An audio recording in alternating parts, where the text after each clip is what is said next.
right. And our session will now begin. These lands are not safe. Evil creeps across the kingdom of Dolaire. Monsters of varying size, space, and origin terrorize communities, gripping Dolaire in fear. Merchant carriages are attacked, royalty stay behind their guarded walls, and the common folk are left to fend for themselves against the horrors of the day and night. A few men and women have risen up to protect those that cannot protect themselves for a price, because in Dolaire nothing is free.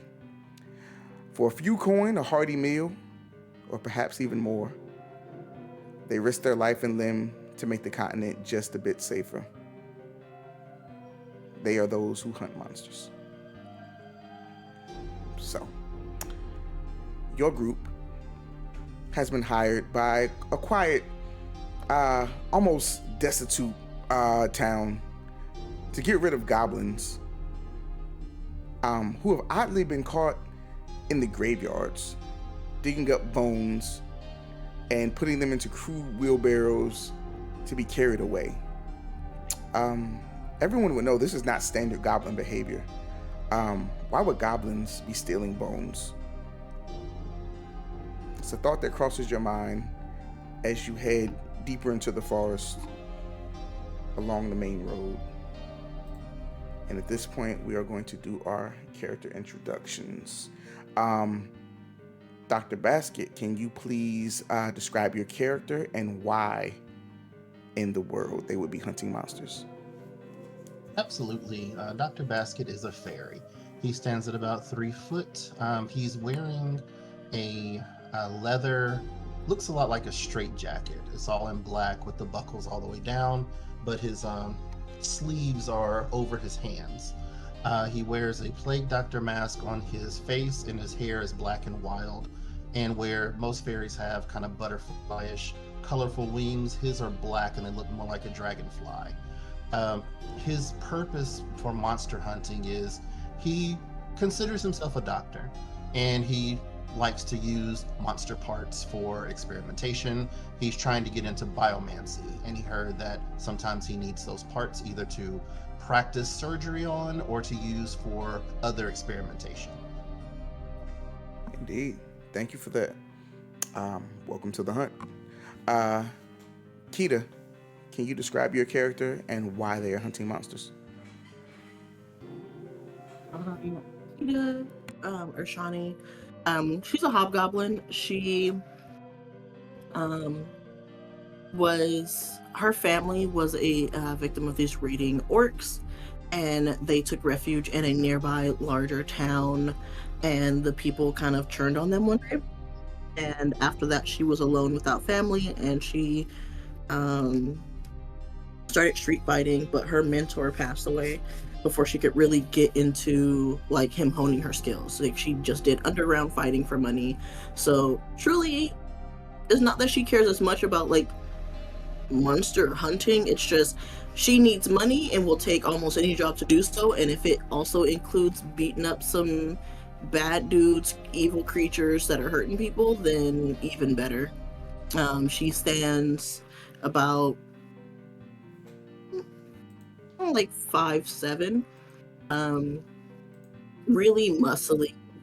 She wears furs around like her shoulders and waistline to kind of just add some extra warmth, but for the most part, other than wraps around her wrists and hands, she just has a short cropped shirt and these like baggy pants for ease of movement, as she wanders around and stuff like that, and help her when she's getting into fights not get caught up on stuff.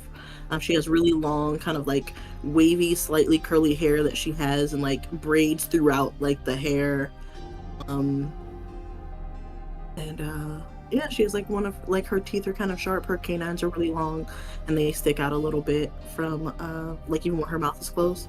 um she likes to fight and likes to Absolutely. make money to live. Sounds good. Absolutely. Welcome to the hunt. Uh, next, is it Flareon? Flarian. Flaren. Yeah, Flarian. Love it. Flarian. Flarian. Flareon is uh Furbolg. Furbolg. Uh, when they're in town, they're usually look like they kind of have the proportions of a dwarf. They use a spell to stay around 4 or 5 feet tall, not draw too much attention to themselves. They still have that kind of bluish skin, which they kind of hide under a cloak, and then they wear like a brown leather-studded armor. Nothing too crazy, a little bit worn. And then 2 sticks when they're going through town, like 2 sticks across their back with some string, so they can fletch them, turn them into bows.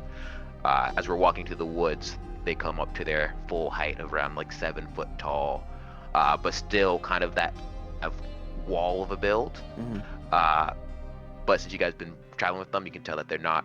It's a specialized build. It's broad shoulders and a round belly, not meant for like hard labor, but for just specifically the drawing of the bow. As a Furbolg, they are kind of from like an ancient tribe. They something similar to like a environmentalist. And this age of monsters is less about preserving the woods and more about maintaining populations.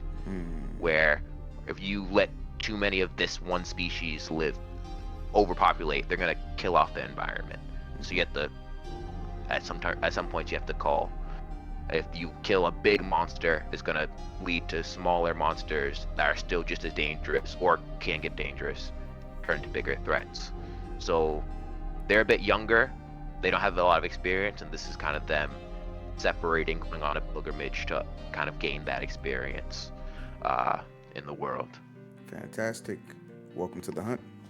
Last but not least, Darkus, feel free to introduce your character. Darkus is a man set on a path. He was given a divine order by his father, one of the ancient gods, to help the species of the world clear out the monsters so they can have a safe haven, so that they can live in peace and not be pursued by the monsters that attack. And also, he kind of likes to fight. He enjoys his magic. He enjoys living for the thrill of the hunt. Absolutely. Fantastic. Welcome to the hunt. As you travel along this road, may I ask your marching order?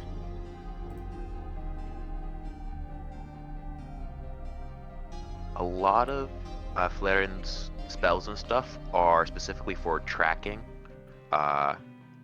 They'd probably, if we're actively searching at the moment, they'd probably have what's it called?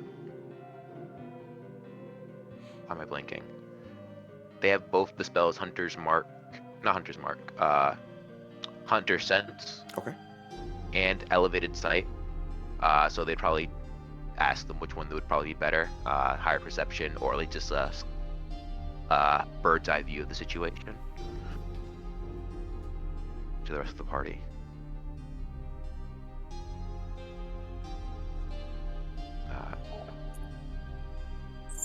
You're asking us which? Yeah, which one? Mm, Which one do you guys think would be better if we're searching through the woods? how Maybe. do you use your bird's eye view? Does that make you? Does using those magic make it so you cannot walk properly? What's it called? Yes, the elevated sight would make me blind, but I can switch back and forth. So if I were to use it, we could go a certain distance. I check up above, and then I return, tell us the surroundings, and keep moving forward. I can actively switch back and forth whenever it's my turn. So it's not whatever issues there would be. If there's an ambush, I'd be able to switch out of it immediately. Or if there's some kind of situation like that. That could be useful. What do you guys think? And the other one was what? This is bird's eye view. What was the other one? Hunter Sense, which would make it so any perception check I make would have a minimum roll of 10. I can't roll lower than a 10 on perception check. And I have plus 5 to perception. So the minimum I could roll would be a 15 on a perception. tracking, that's really good. But for finding the prey, or our quarry, or whatever the proper word is, that bird's eye view goes crazy. All right. But I think the perception is good in the beginning. Then as we get closer, swap to the other one if you can. But that's my take. Okay. Both of them are free for me, so either one I can use Hunter Sense at will. It's a cantrip, and then the other one is part of my Ranger ability, so I can cast it without Without a spell slot? push. Actually, no. It still takes a slot, but it wouldn't be that much of an issue. It'll be fine. So I think I'll do what you said. I'll start with the Hunter Sense and use Perception to as we get closer. Fantastic. Does that mean you're at the front of the party? Yeah. Okay. As Flavian takes the Think point that's of the party. Yeah. The path is wide enough that two people can walk side by side. Tell me how you'd like to go. I'll stand next to him then as someone who is good with close range. That way, when he does end up switching to a bird's eye and might need someone there to like keep him good, Mhm. I can provide that. Absolutely. Thank you. Dr. Basco will be in the back. Okay. Darkus, will you be- Darkus will be in the back because I am a magic caster. Fantastic. So Flavian, as you cast your spell, tell me what it looks like. I feel like you just kind of feel a change in the air around, like you look in their eyes, it's a slight glow, but it's still kind of subtle. I don't think Flareon is very flashy. I think they're very down to earth. They're one kind of walking through the trees as if it's kind of like their home. And they're a bit too tall to be like stooping around, so you kind of see them just like making sure to like taking wide glances, sometimes kneeling, to just like see if there's anything, any tracks, there's something close to the ground, sometimes touching the trees, and even more than like glancing at it, kind of just feeling it with their hand to see if there's any grooves, scratches, marks, almost as if they're communing with it. Fantastic. Thank you for that. You still have the sun right now as it's starting to set. Feel free to roll your check. Okay. We need that will. Then, sorry. I'll roll. Perception. Yes, sir. That would be a 15, right? so that's a 15. Beautiful. With the 15, you are easily able to find the path. You do find the wheels, the imprint of the dirt of the wheels traveling deeper into the forest, as well as several very small footprints that you can easily associate with goblins. You are on the right track. So as your group proceeds and the sun slowly begins to set over the horizon, what do your thoughts drift to?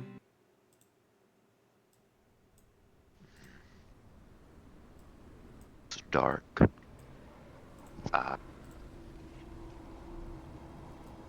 Although I'm comfortable in these woods, I can make myself disappear into them in an instant. I don't have the ability to see through the darkness. If we were to go forward, it'd be dangerous unless one of you would be able to help me navigate through the veil. I have dark vision, so I can do that. All right. Yeah, same. I have the light cantrip. I'm casting it on myself. Fantastic. How much light does that give you? Checking. 20-foot radius. Yep, 20 Bright lighter 20 20 foot, and then dim and 20. So 40 total. Beautiful. 20 bright, 20 low, correct? Yes. Fantastic. Incoming. Just Change be for you? careful in the dark. Yeah, I Not saw like yet. Okay. And Dr. Basket, what does your light spell look like as you cast it? kind of holds his sleeved hand kind of above his hand, and he actually makes a sound, ding, and it kind of lights up above. He kind of casts it on his head. Fantastic. You do see a path leading before you, and a spread of trees directly in front. Or at least be leading into the mouth of a cave. To the south of you, just to the south, you hear the crackle of a fire, light kind of emanating from that. From where you currently stand, you do see roughly 5 to 6 tents that look unoccupied. You do see the makeshift wagon, well, some of you can, here, which seems to have led to this point. You hear what sounds like something falling, crashing into wood in the house here. And you hear little voices whispering. What would you like to do? I can't see anything yet. You can't see? Mm-mm. Fix it. Hold on. Bam. Bright light, low light. Should be there. I'm gonna update your token again. Save. You can't see nothing at all? Nope, just a black box. Black box, shutty. Did I change the scene? I did. Can you Yeah. zoom out? Yeah, I zoomed out just to make sure. Hmm. Okay. Let's see. I figured. I thought I'd just ask you. Bam, bam. Oh yeah, no problem. Your light is on. Throw me a quick refresh. Will do. Oh, maybe I didn't turn on. Let's see without any light. I'm refreshing now. Oh. But no. Mm-mm. Odd. Let me. It's odd. Bam, bam. All your settings are good. I do have your token assigned to you, don't I? I don't have it assigned to you because I had to update it. How about now? Perfect. Fantastic. Well, that'll be a quick edit. But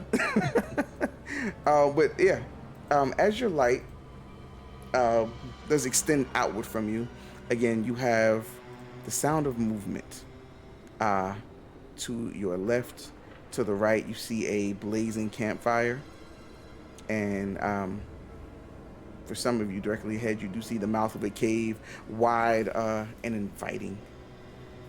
It would be at this point, Darkus, you would remember from the town you were in, a woman said that she would pay you just a little bit more if you could find her husband, Dirk, who had also gone missing. She's not sure if it would be connected to the goblins, but she has not seen him in days, as he tended to the graves.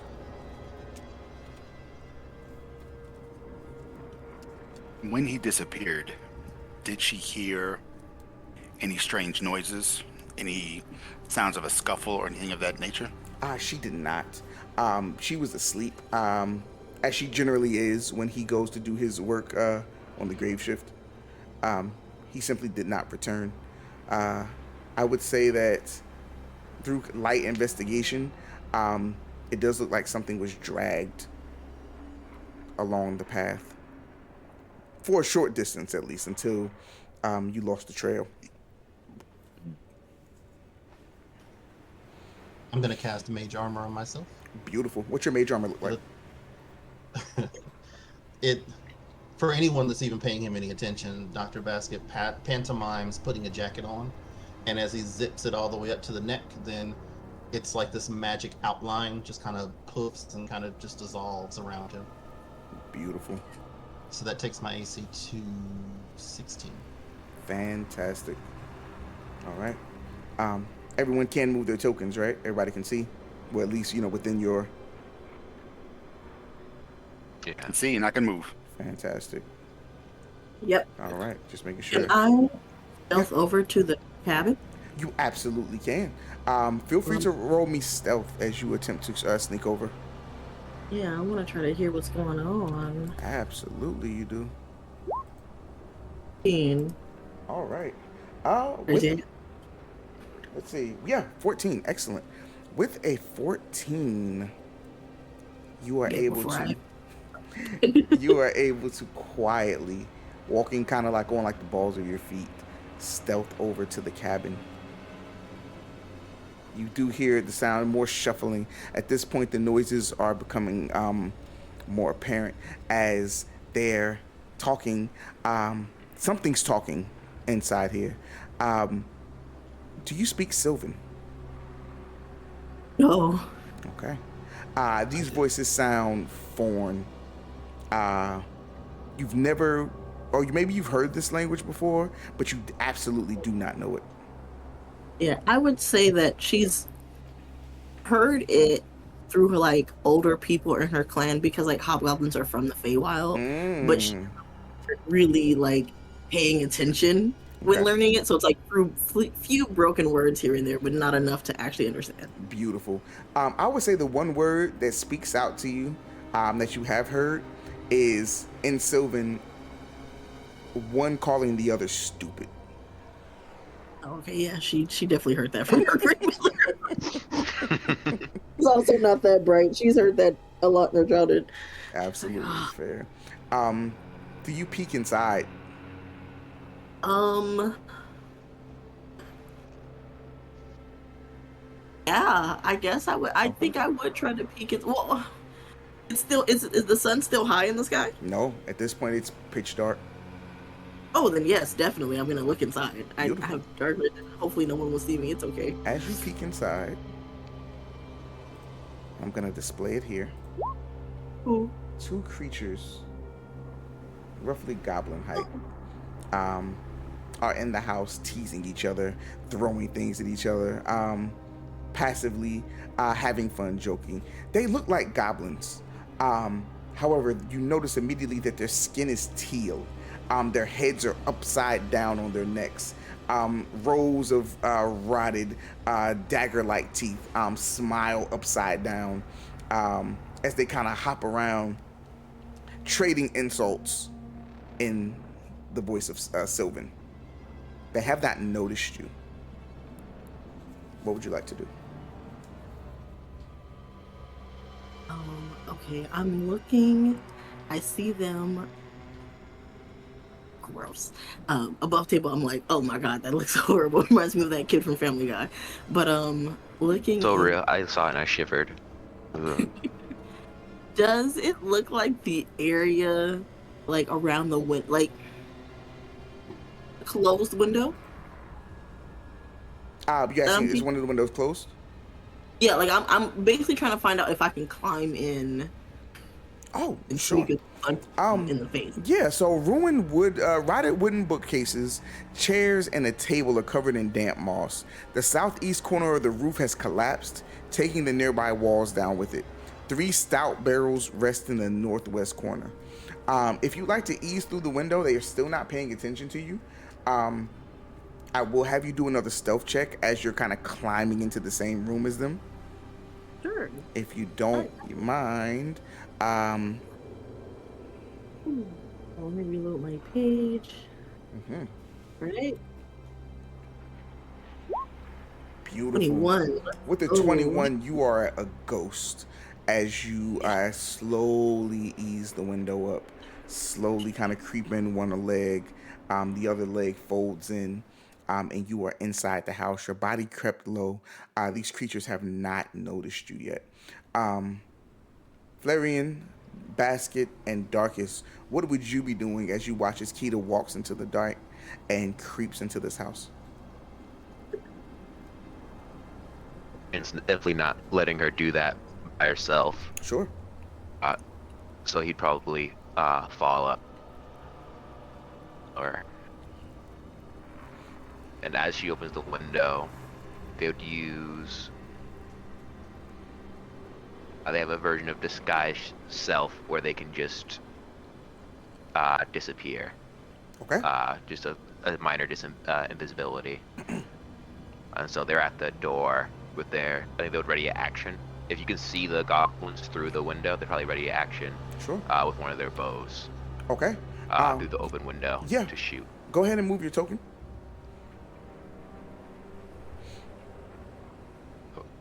In measuring mode. All right. And you've gone invisible, right? Yes. What does it look like as you're kind of casting the spell, as you kind of fade from view? As we pass this that tree that's to the north of us, Mm-hmm. the Dr. Basket and Darkus just see me go past like the trunk, and then a branch wiggles like the wind just blew, like a simple breeze. So it's not real. It doesn't seem magical. It just looks like Flarian. Even though they were like a 7-foot tall ancestor of giants, they just disappeared. Fantastic. And you proceed over and gone. You ready your action by the window. Dr. Baskin and Darkus, what would you like to do at this point?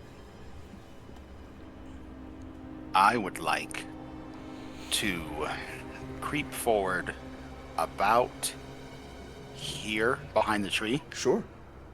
and see if I can notice or hear any sounds or anything else like that coming from the tents. Sure. Absolutely. Go ahead and move your token to the bush. And yeah, go ahead and roll me perception, please. All right.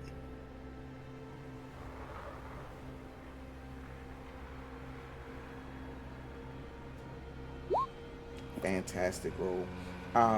Is that a natural 20? That is a nat 20. Natural 20, shawty, beautiful.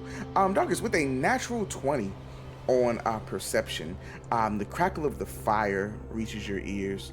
You hear the very soft pattern of breathing.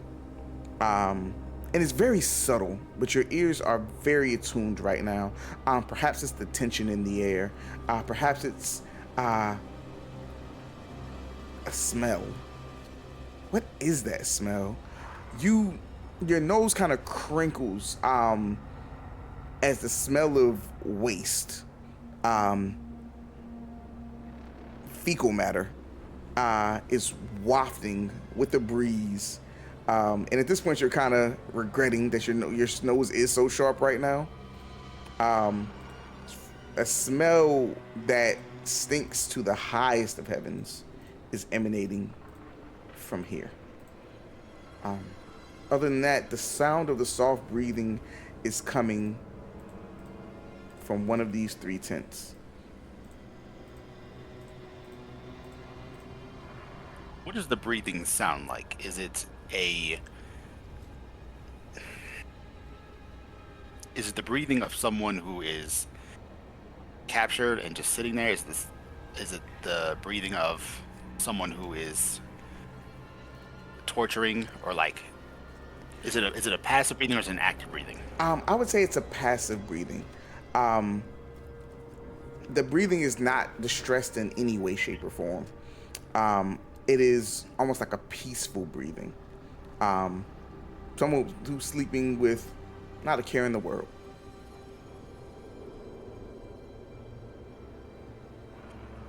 Okay. I would like to use my dark vision and just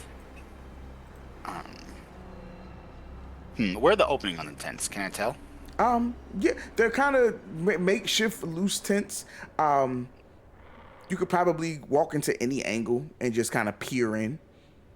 As like there's not just one individual kind of flap where the entrance is. You could use any. Okay. I would like to move here then. Sure. I don't want to get too close, but I also want to try to investigate as much as I can. I'm gonna wait and watch and listen for right now. Absolutely. Good doctor, what would you like to do at this time? As you've watched, as 2 of your allies have cut off to the left.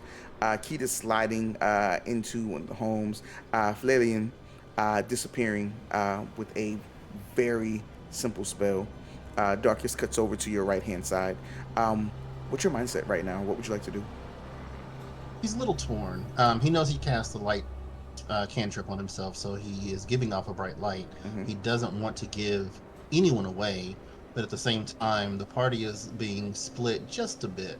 So I think what he's going to do is move a little bit closer to this tree, maybe fly up into it. Okay.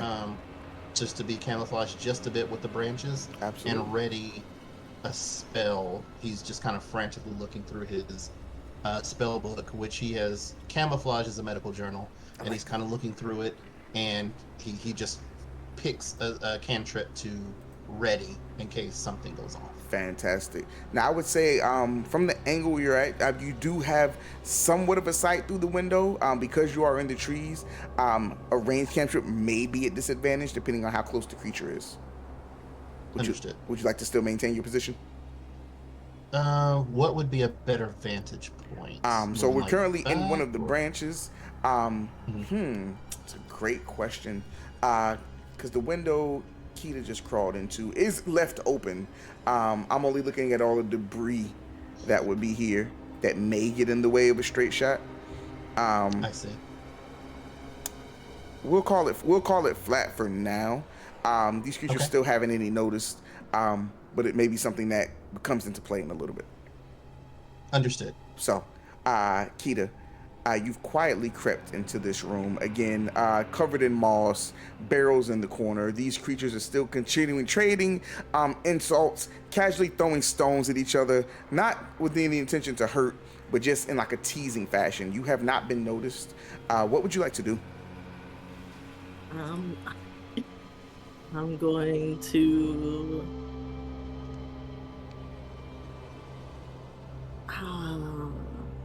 I want to kind of creep up behind one if possible and Sure. attack it. So you rolled a 21 with your stealth. I've had you roll stealth twice. I'm not going to make you roll a third time.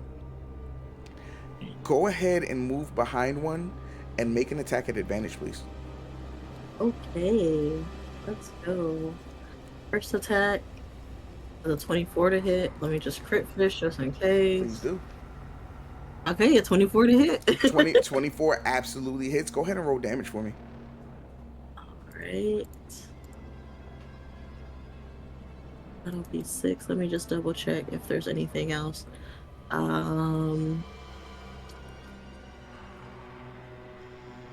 Let's see. Nope.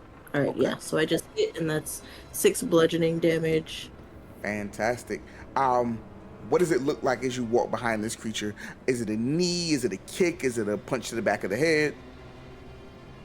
Think like, because she's still kind of low to the ground because she's tall and she doesn't want the shadows to move too much with such a large figure walking in this place. She doesn't know if they have others that are scouting around that are, she doesn't want them to get too alerted.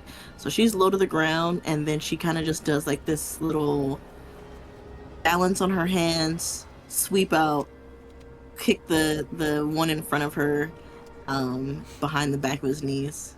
It's like quick. Fantastic. You go into your motion, the sweep. The creature's completely caught off guard. Its legs cut out from under it. It falls. Crack. Its head hits the side of the ground. The other one kind of turns towards it in shock as he kind of gets up, blood gushing from the wound, and looks at you. Do you speak Goblin at all? I do. And Goblin, he turns to you and says, "What the fuck was that?" Oh, just a little bit of fun. And seeing that you're a hobgoblin, I'm going to give you a chance. Would you like to make any sort of intimidation check here? Yes. At this point, I will stand up, crack my knuckles. What? You don't like having fun? Go ahead and give me an intimidation. Oh, actually, don't add anything to my intimidation. But that was still a 13. It was still a 13. I'm going to roll that against their insight. Beautiful. Come on, goblins, roll low. As he looks up, hobgoblins have a little bit of, in some cases, a lot of bit of leadership over normal goblins. They are known for bullying them into submission. You being a hobgoblin and you responding, I'm assuming you're responding in goblin as well. Yes. He gets up, rubbing where his head would be, but he hit his chin because he fell, his head being converted upside down. And he's talking to you with the head tilted, and returns to you in Goblin. "Who are you? Where did you come from?" I'm in charge here now, taking over. Got assigned to this area. Thought I'd see if you guys were worth my time. Clearly, you need to brush up on your skills if I was able to sneak in here and get a drop on you. His face drops from upside down, and you see like a look of fear kind of crosses his face, and he, no, the master wouldn't like that. No. You're new to this area. I should take you to meet the master. You know what? Why don't you just point me in the direction? If you leave, then who's gonna keep watch? Come on, use your fucking head, man. Yeah. You're so smart. You're so smart. I didn't even think of that. And he kind of just like shrugs again, and looking very awkward. I'm going to give you a choice. You can give me a nature, intelligence, or intelligence. I have a -1 no matter what, so Beautiful. I'm just gonna do an intelligence roll. Oh, Okay. 7. I would say with the 7, at most, you know this creature is not a goblin. You know this creature is a Favelin. Okay. As you kind of search your thoughts through the Feywild, wrong button, you realize that this creature is from the Feywild. These are goblins who have broken some sort of contract with the Fey creature. They were shifted from their original goblin forms into these forms. And may never return back to their normal selves. They are known for mischief and crime, but they are generally bullied by stronger and more wicked beings than themselves.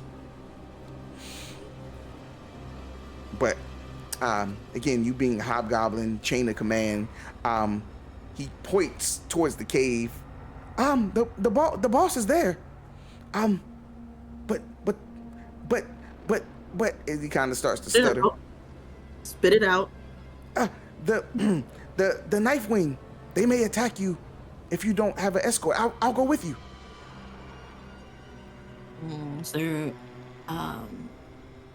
what's the magic word to get past them? No magic word. They're the boss's pets. They won't attack us. As long as we feed them. If we don't feed them, they'll probably eat us. You know what? Maybe I will just feed them then. And she balls up her fist. Fantastic. With that, let's go ahead and roll our first initiative of the night. Don't know already, click on your token and then roll initiative. If not, tisk. You should know better. No, I'm joking. Let's see. I've been using Do I so many click initiative in Roll20 or do I do it in Oh no, you do it. So you click on your token and then you roll it in D&D Beyond, and it should carry over. Okay. Since I have Beautiful. Pretty high initiative. I clicked my token before. Yeah, you did it. I don't know what. Yeah, no, it came through. I did it. Is there a way? Okay, it's not showing up on mine yet. Oh, now it is. yeah. you got Okay. it. 17. Since I have a held action, can I do? I have the message cantrip. Okay. And since the whole conversation is probably happening in Goblin, can I message Kita to see what's happening? Absolutely. Seems like it got hectic and then calmed Oh, down. shit. You're gonna send a magic message into the head of probably the dumbest person on the team. Got it. You hear Fladen's voice. Kita, what's happening? Oh shit! What the fuck? Mom, The Dad. boss? And then she just like recognizes your voice. And as she's like still interrogating them, and back in your head, she's just like, yeah, there's a boss here. I didn't really want to drag them along and have them talk too much. So we're supposed to get rid of goblins. Fucking kill them, feed them to the pets. There's some pets in the cave that'll eat the goblins apparently.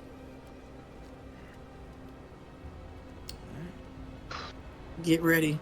There you go. With that, Kita, you're up. Flelian, you are on deck.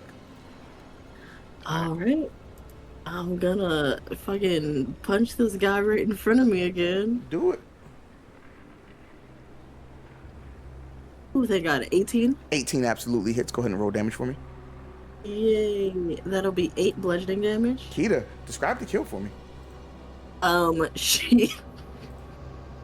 She grabs his ears and is like, yeah, you know what you will do as a great snack, and just churns his head until it's the right side way up, which will be upside down for him, Right. and just keep going until she rips it off. Okay.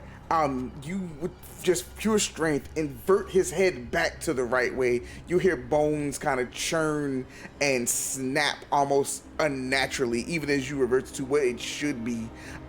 With another quick turn, the skin parts from the neck and pops off. Blood lightly gushes from the ears, the eyes, as this creature's body goes limp in your hands. It is absolutely dead. Okay, that's gross. I don't know why I said I did that, but you know what? Fuck it. I'm gonna move here to this other guy. Bonus action, unarmed strike. Go for it. Ooh, 24 to hit. 24 Oh, that- absolutely hits. And that's gonna be 7 bludgeoning on him. Beautiful. Tell me what the 7 bludgeoning looks like. So basically, after she does that, she will drop the head down for now, go up to the other guy, and just right in his chest, just pull back her fist and just sock him dead in there. You feel as the bone gives way as you hit. His cheeks kind of puff out as you've knocked the air out of him, as he kind of staggers back, back hitting the back of the wall. Dust kind of lightly falls, and he's out of it. He's badly hurt. Blood begins to kind of gush from back to the back of his throat. He's almost dead. That was your action and bonus action. Anything else? No, that'll be my turn. Fantastic round. Flelian, you are up. Dr. Basket, you are on deck. Just with that ready to action, I shoot an arrow from my longbow right at the other goblin. Beautiful. Go for it.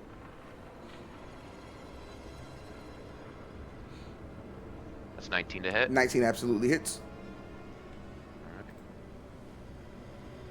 That is 12 damage. Fantastic. I want you to do me a favor and describe the kill. Nice.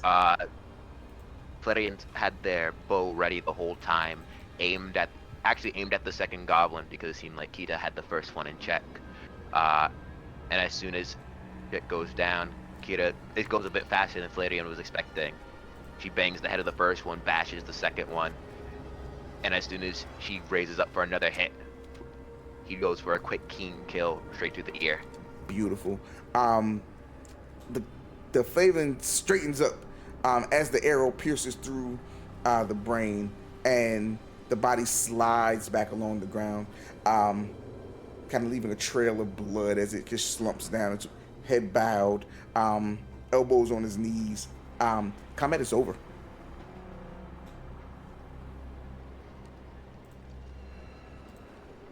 I think Flerian hearing would- all that. Oh, go ahead. This video, Fidian would probably walk into the building, just out like the goblins, and then help Kita with whatever she's trying to get to. Beautiful. Hearing all that noise, Dr. Basket from the trees would, Kita, Flarian, are you all okay? It's your old friend Dr. Basket. I'm in the tree. Fairy dude. She'll just kind of make her way, I guess, over this way. Doesn't want to shout, knowing that there's creatures. Anything you want to say to him, I can message. Yeah, that's right. You got the magic stuff with the head. Yeah, I guess just let them know what happened. I'm gonna take these bodies, and if those beast things, I don't know what the pets are. They didn't actually describe what they got, but gonna feed them. Steal one? I'm not sure yet. That depends. What's the vibe? Yeah, you know what? It's fine. I'll just try to steal one. If it bites me, I'll kill it. It's fine. It's cool. And she's just gonna go back and grab. She's gonna take the head on the one she ripped off and put it in her backpack for now, and then she'll just kind of heft up the two bodies. and try to give like an awkward thumbs up. I think Flaren does also chuff. It's like, okay. And then they message to the doctor. Doctor, there seems to be bigger baddies inside the cave. We're gonna bring what seems like fey creatures, not goblins, as feed, maybe bait, so we can get past to a bigger, even bigger, big baddie. You get a response back. Fey creatures. I see. If a gallbladder happens to fall out, just hold on to it for reasons. But if not, it's okay. It's okay. What? What falls out? Again? Gallbladder. You know it's fine. You know what? Don't worry about it. Are they coming with us to the cave? What's going on? Guessing. I'll help them up. Big carrying capacity. Absolutely. Sure. As you're starting to prepare the bodies, Darkus, what happened with them happened inside the span of 6 seconds. You heard a light movement from inside, and then everything's quiet. What are your thoughts, and what would you like to do? I heard it from their location, like their direction, or I heard it from the tents in front of them. You heard it from their location. Okay. So what happened within 6 seconds? So like no time has really passed. No time at all. Okay. And it's one of these three, correct? Correct. As far And as that one, right? Mm-hmm. As far as I can tell. As far as you can tell. I would like to sneak to this tent. Beautiful. Just to see what's inside. Go ahead and roll stealth for me. Your DC is 11. Come on, don't fuck me. Let's go. Beautiful. Quietly, you walk over. As you lift the flap on that tent, all you see are crudely made sleeping bags. There doesn't seem to be anything here necessarily of use. Are they the sleeping bags are empty? Yes, the sleeping bags inside this tent are empty. They're surrounded by meaningless trinkets and talismans. Little small things, maybe a child's building block, a spoon, randomly, a cup. Just random meaningless trinkets that have no value at all. Are any of them covered in viscera or blood or anything like that? Like there was a... So they're clean, okay. Yeah, they're clean. Okay. Alright. While they're doing... Well, I snuck over this tent. I saw there was nothing there. Mm-hmm. I want to sneak to this one. Beautiful. I'm not going to have you roll stealth again. As you proceed forward again, lightly lifting the flap, there is another sleeping bag. However, this time there's something in it. And you as well take a look at one of these teal goblinoid creatures, head turned upside down. The slow and steady breathing you heard coming from this creature. It is absolutely asleep and has not noticed you.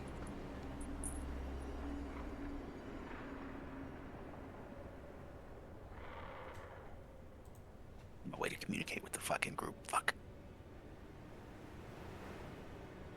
Okay. So it's sleeping. It has no idea I'm here. Correct. Okay. I'm going to drop the flap and I'm going to step back. Okay. I am not going to engage. That's fine. I am going to try to sneak to the location of my party members and let them know Okay. there's a creature in there. Yeah, no stealth roll required. As you guys watch as Darkus is beginning to approach the house, have you guys already prepared a body to drag with you? Yeah. Yeah, I have both of them on my shoulder. Okay. Do you want to do one last glance of the building before we head out? I mean, we can look around. You're smarter than me, so I'll help you look around and stuff, and then if I find something, I'll hand it to you. Sure. Can I do one last investigation or perception? Absolutely, you And can. just give him help action in. Perfect. All right. With advantage. Perception. First roll. The 7. 7 is 12. Second roll.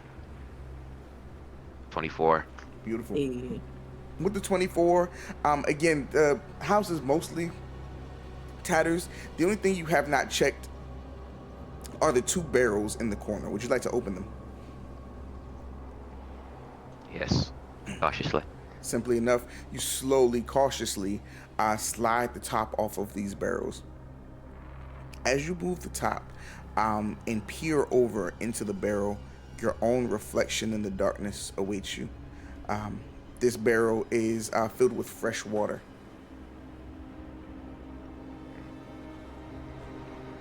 Would you like to open the second barrel? Yes. Okay. Slowly, cautiously, you slide the lid off of this barrel. Immediately, a sour smell kind of hits your nose. As you peer over, this water is not clean. This water is briny, discolored. And as you look with your dark vision, you see that this barrel is filled with pickles.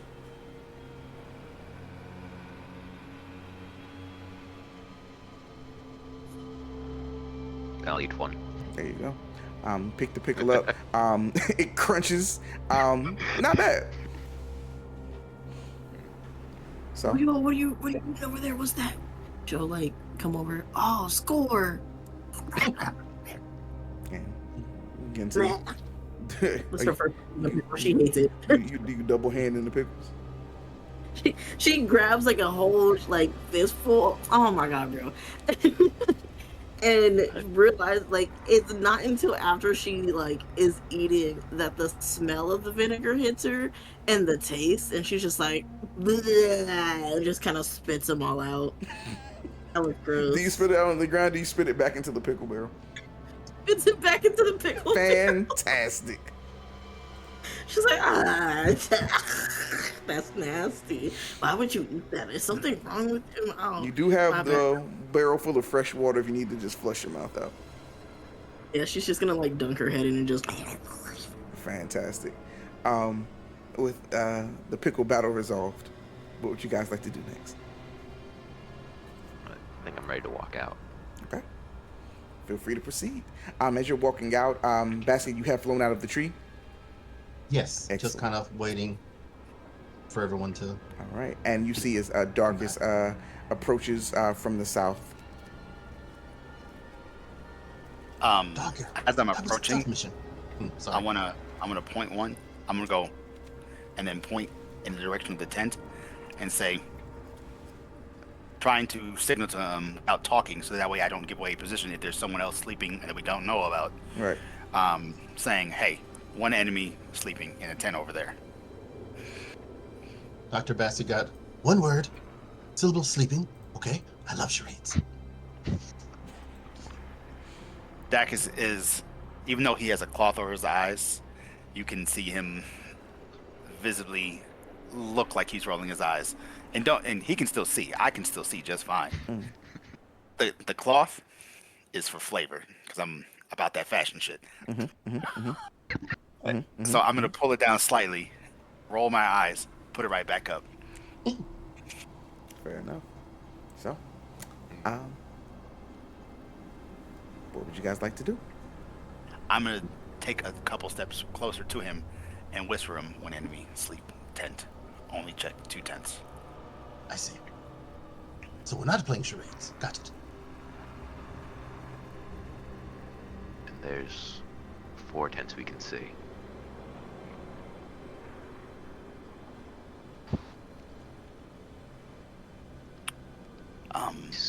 He was sleeping before I left, so it's only been a couple seconds.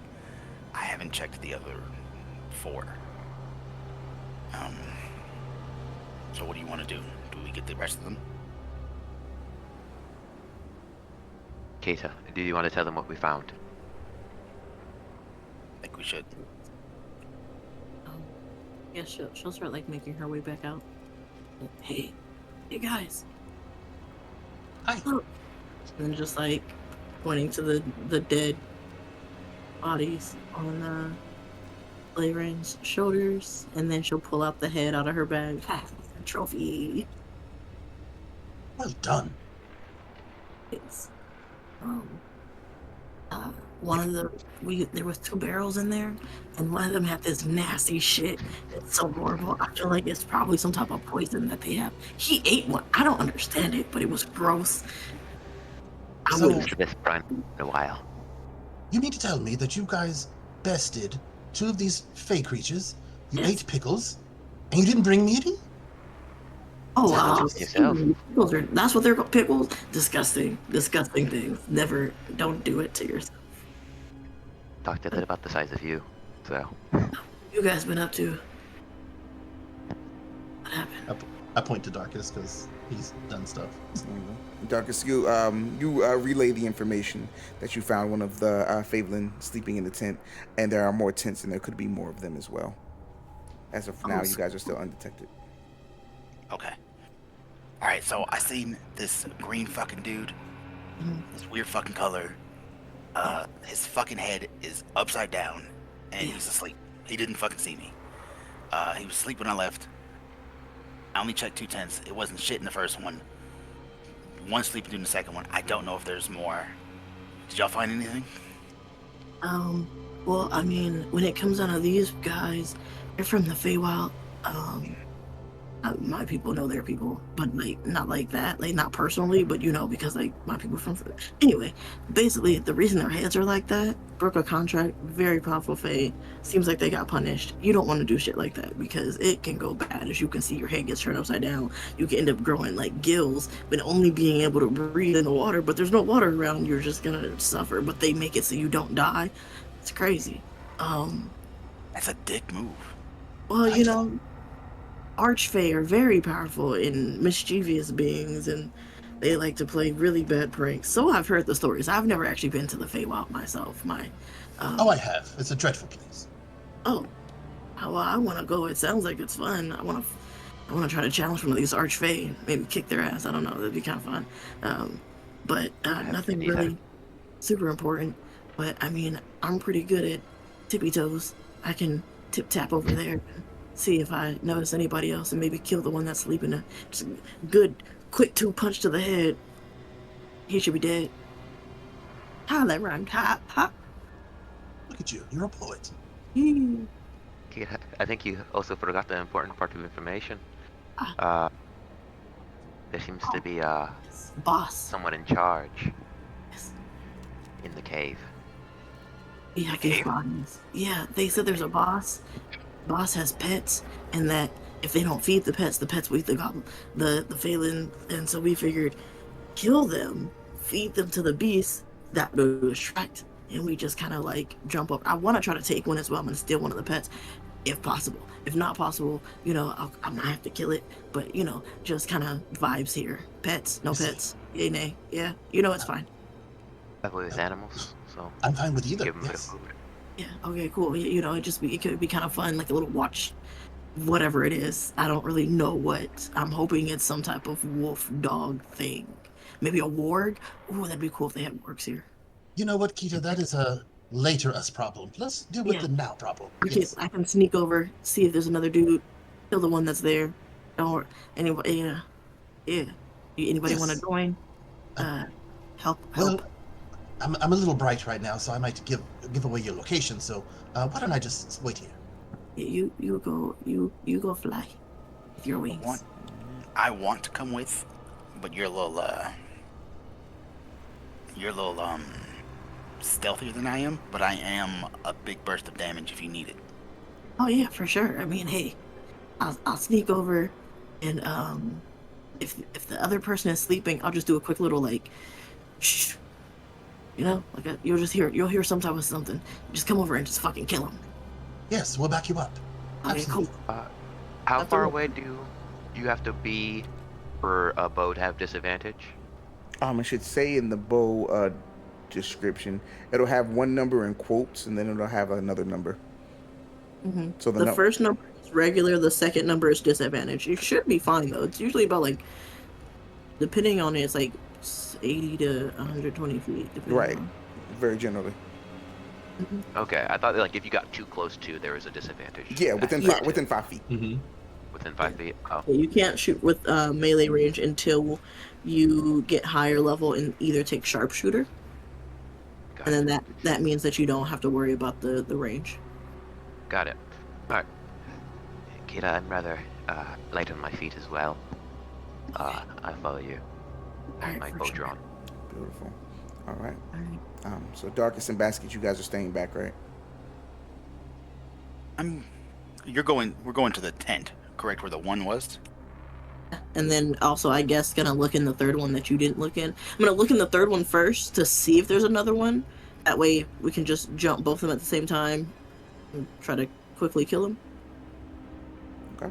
And if there's not a third one, just kill this one and keep pushing. Everyone proceeding towards the tent, give me a stealth check. Your DC is 11. Ooh, 12 on the dice. 17. Ooh, that's a terrible roll. Fantastic with the 4. Close. I love it. Darkest, you're proceeding over with them. You guys move about here. As you're proceeding over, Kita and Flareon naturally stealthy, moving quietly along the ground. Darkest, you rolled, you'll be moving with them. Just haphazardly, for no reason at all, there's a pot there. And as you're moving, whether it be paying attention to something else, what distracts you from this pot, actually? You tell me. I would say that I was too busy listening for the for possible sounds coming from somewhere else, and I just inadvertently did not see it. Beautiful. As you kick this pot, it clatters as it spills over. A disturbingly vile liquid spills over and pools out into the ground. It clatters as it hits the ground, and you hear shuffling in the tent. Kita, Flurry, and Darkest, I'm going to give you a chance to ready in action as something is getting ready to emerge from this tent. Can I, hearing that, actually call out in Goblin and just be like, "Oh fuck!" Like I wanna pretend like I'm one of them. Like I just got up to use the restroom, and just like, don't worry about it. Fucking knocked over the piss pot. Fuck, it's okay. Fantastic. Yes, because you speak Goblin, go ahead and give me a deception check. Alright.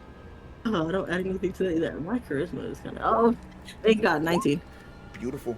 You beat his roll of a 15. As you say that, yelling out in Goblin, the shuffling stops, and you hear a response back in Goblin. Keep it down! Some of us have morning shift! Oh, my bad. And silence commences. Phew. Oh man, that was almost really bad. You stink, dude. Sorry, but My bad. I'm sorry. maybe you're okay. I mean, at least I don't smell like you right now, so that's okay. You kind of got the way. At least I didn't eat a fucking pickle. You don't talk bad about them Yeah, riding you're at lucky. once. You're so lucky. So do I roll stealth to get closer? No, I'm gonna let you, because you passed the deception check. They assume that the noises they hear outside are probably the other goblins. All right, cool. Just choop, choop, choop, choop, choop, choop, choop. I want to peek into the third tent over here, if possible. Beautiful. As you peek inside that tent, you do see another abandoned sleeping bag. There's nothing inside this one, either. Couple of chicken bones, but no, nothing of note. Okay, and we only see these three, right? Like the other ones are just. You checked. You've had a report from Darkest that this one was clear. You've checked this one, and you know for a fact there's a creature here. We can Okay. see the other ones though, right? Like we can see the tents. Yeah, you can see the tents. Okay. Okay, I kind of want to check them just to see if there's others if any people are in the other tents. Sure. I'm gonna make my way just slowly, still kind of make my way in here. You find another Fabelin sleeping. All right, I'm gonna make my way. I'm gonna like hand up, kind of waving and pointing at this tent, Mhm. finger on my mouth, Beautiful. and then make my way over here. All right. Check. That tent is clear. All right, I'm not gonna do anything, and then I'm gonna come over here. And Check. that tent is also clear. All right, I'm going to I'm gonna stand over here. I'm gonna wave my hands, looking at Flareon. Is that how you say it, Flareon? And Yeah. just gonna point at my head and like be like mouth the word magic while pointing at my head frantically. The messenger across the cast message on me. Oh, yes. I like that sign. I'm remember. Darkus can see this, and he's like, Yes. Flareon's okay. generally So from now like, on, was literally confused, and then you mouth magic. I'm like, oh, okay. Yeah. That message. I'll be like, there's one in this tent here, and then the one in the tent next to you. Let's just go in and fuck them up at the same time, so nobody squeals. Understood. yes. Okay. All right, like, you let Darkus know as well. That way we just fuck them up. Kita and You are. Flareon, if you are rolling attack, Flareon, are you attacking with the melee weapon? I'm in with 5 feet, aren't I? You are. Yeah, I'll attack the melee weapon. Beautiful. Because your attacks are against creatures that are unconscious, they are at advantage. If they hit, they are instant crits. Okay. All right. 3, 2, 1. All right, 18 and 21. So I'll take the 21. That's 25. Okay. Excellent. Go ahead Oh, and let roll. me do another one. Oh, you said if it hits, it's already a crit, right? Yeah, it's an instant crit. Okay, so I don't have to worry about that. So just right, and, how do you- roll your damage, and we do brutal crits. So I'm gonna give you the max on the die. Okay. All right, so 7, and then mine is a That's D6. 8.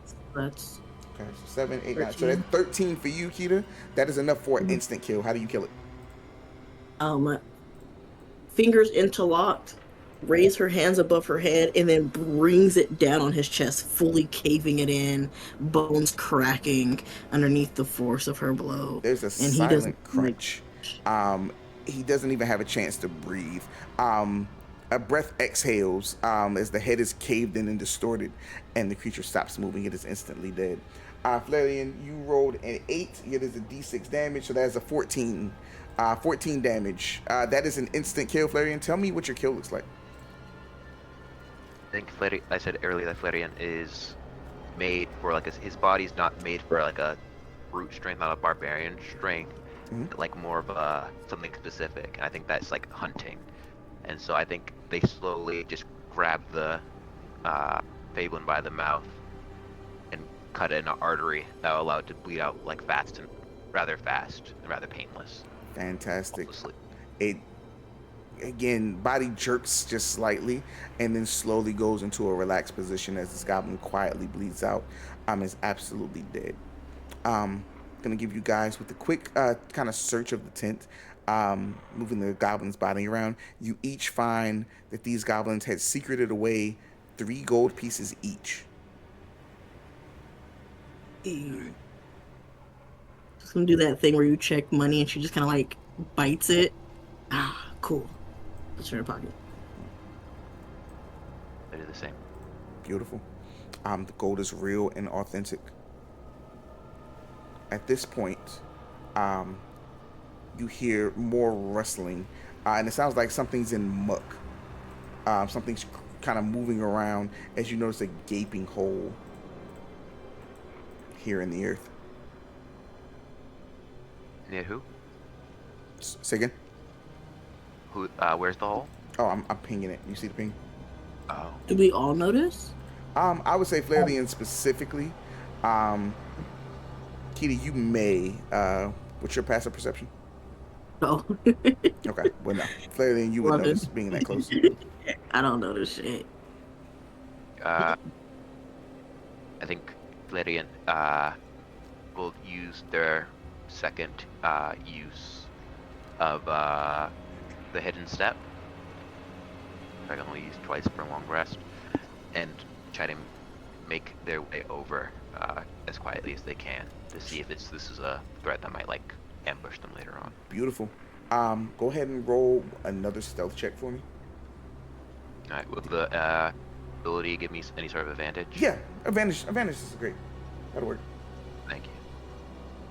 We saw. All right. That first one is a 15, and then this is a 19. Beautiful. Go ahead and approach the edge of the hole. And as Flareon creeps forward, what is everybody else doing? I am looking forward with my dark vision, as he's primarily focused on the hole. I'm watching, hands ready to cast a spell if need be. He's only 35 feet away from me, so most of my spells and cantrips can hit exactly anything that approaches him. So I'm on guard. Okay. Would you like to say you have an action ready? I would like to say I have an action ready. Fantastic. Basket, what would you like to do? I'm walking next to Darkus and I see him focusing on something. So, Darkus, what are we looking at? He's Flarian. Florian is You checking can out call the me Ian. hole. Say what? What was that? You can call me Ian. You can call me Ian. If you're Ian? having a hard time with the name, just call me Ian. Ian. Okay. Florian, I want to say it right, so I'm gonna keep trying until I get it right. Until we get it right. I appreciate Keep it. fucking up till you fix it. Florian. Florian is approaching the hole. I'm watching his back. What are you doing? I'm going to do the same. We're all in this together, after all. Fair enough. All right. Kita, you've emerged from your tent enough time to watch Flareon walking towards the hole. I see him like kind of this little disappear trick, and she knows that normally when he does the like when she notices that he was there and then looks and he's not, okay, something must have caught his eye and is important. So she just kind of move over to where she did see him last, Okay. and it's just kind of like looking around. She's seeing the others focused in her direction. She's gonna turn to look behind her to see, and then we'll notice this hole and kind of just wait and see what's gonna happen. Hearing weird noise. Fantastic. Flareon, a 15-foot deep hole has been roughly dug out of the forest floor. The dirt removed from it sits in haphazard mounds nearby. The stench emanating from it identifies it as an outhouse and refuse pit. Do you peer into the hole? Bow drawn. Say again? I said yes with my bow drawn. Fantastic. Peering over, just kind of chin up, looking down. You see two of these creatures, 15 feet down, knee deep in refuse, are fishing around for something. They have not noticed you.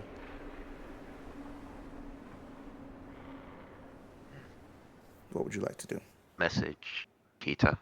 Is more flagrants or fey goblins? Fey Mm-hmm. Yep. More of the same. Kita. They seem to be looking for something. Maybe you can tell them, ask them what it is.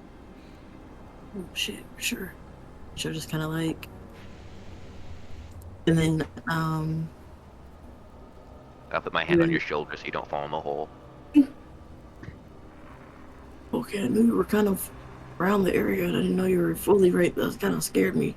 But we might have to Apologies. get a bell. Well, I guess a bell would defeat the purpose. Anyway, in Goblin, did you find it yet?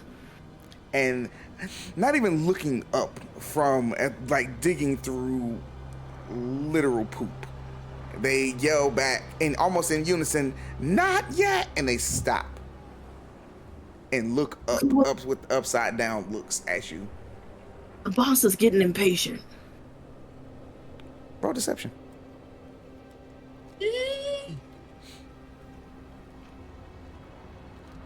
Oh Let's roll insight. no!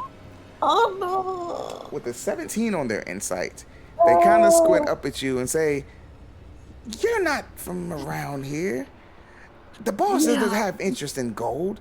The boss only cares about bones." I just got sent over here, basically under the boss to keep you knuckleheads in place. I already found 2 people slipping. Now, you gonna keep questioning the boss's motives, or you gonna keep fucking looking? Roll persuasion. A girl. 13. Meet to beat Thank God. for them. You roll first. Oh no! And they just look at you with their heads kind of cocked to the side, and there's like a quiet pause, and they just kind of shrug, and they go back to digging through the poop to look for what they're looking for. Flelian and Kita, both roll me investigation checks. Got it. Investigation. Oh my God, bro, I'm so stupid. I got a 6. Got a +3. 19, 22. with a 22, there is a body at the bottom of this refuse pit. With a 22, you can see there is a leather purse tied around his neck, but the body is slumped down, again, covered in shit. One of the things you would notice is the body parts are loose. And loose in the sense that the skin is still there, but it looks hollowed out. It looks like this creature has no bones left inside it, but was not rended or torn asunder, like almost like a deflated balloon of a corpse. I think Britain is kind of disgusted by it, but also gold is important. They're 7 feet tall, and them and their equipment are invisible. Mm-hmm. How the hole is 15 feet down? Do you think they could reach? No, they probably couldn't reach it if they just raised an arm. Do you think I could sneak down there? I'll message Kita. Unless you have a climb speed, you would be attempting to climb down, and there's no handholds or grips. Actually, I lied. There are handholds or grips, but they are very loose and used by the Favelin. They are very small as well, and they may not accommodate your frame. I would give you an athletics check. We'll say the DC is 7 to slowly start climbing down the rungs. Is the gold worth it, Kita? Wait. I'm looking at this and thinking to They're myself, digging for gold in the ship. Listen, is they this kind nigga of going into the ship on? They kind of clocked them not from the area, but so I lied and said that I wasn't here. Are digging for gold apparently in there. I'm guessing maybe this is where they dump dead bodies and then pilfer the things off of adventurers. Which is kind of crazy, because why would you put it in a hole where you also shit? Did you see anything? Because I didn't see anything other than them digging and shit. It's over there. Right now, but it is a risk. I may be invisible, but I'm still heavy as fuck. I mean, I can try lying again and see if I can convince them to hand up.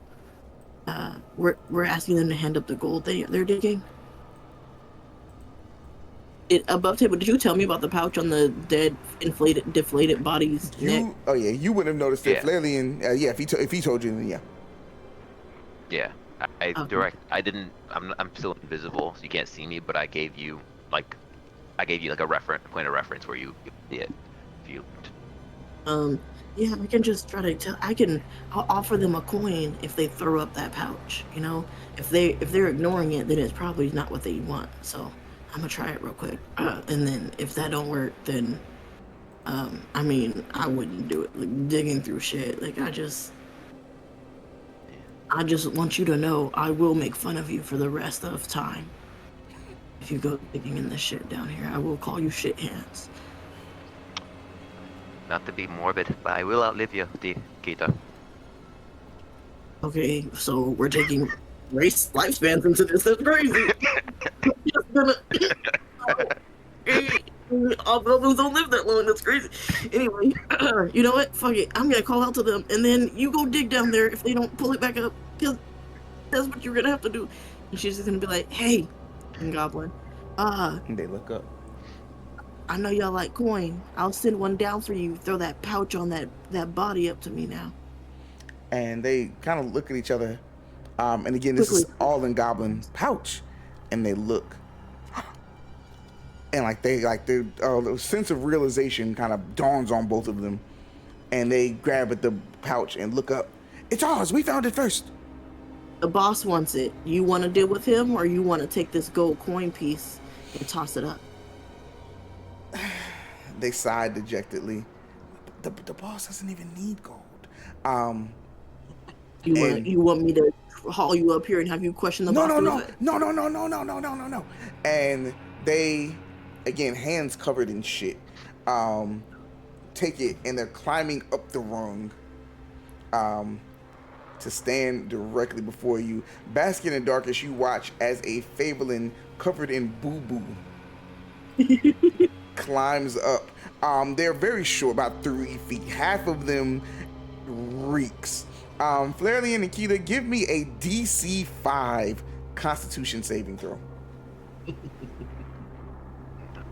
I'm looking for in that one so bad. Been around the shit. 14. Your stomach churns a bit, but you are unaffected. And he, here you go, hands over. The bag is soaked in feces, but there is gold inside it. I want to grab the bag and then immediately punch him in the face to make him fall back into the hole. Beautiful. He head kind of dejected. You take the bag from him. He doesn't even see the next move coming. Roll at advantage.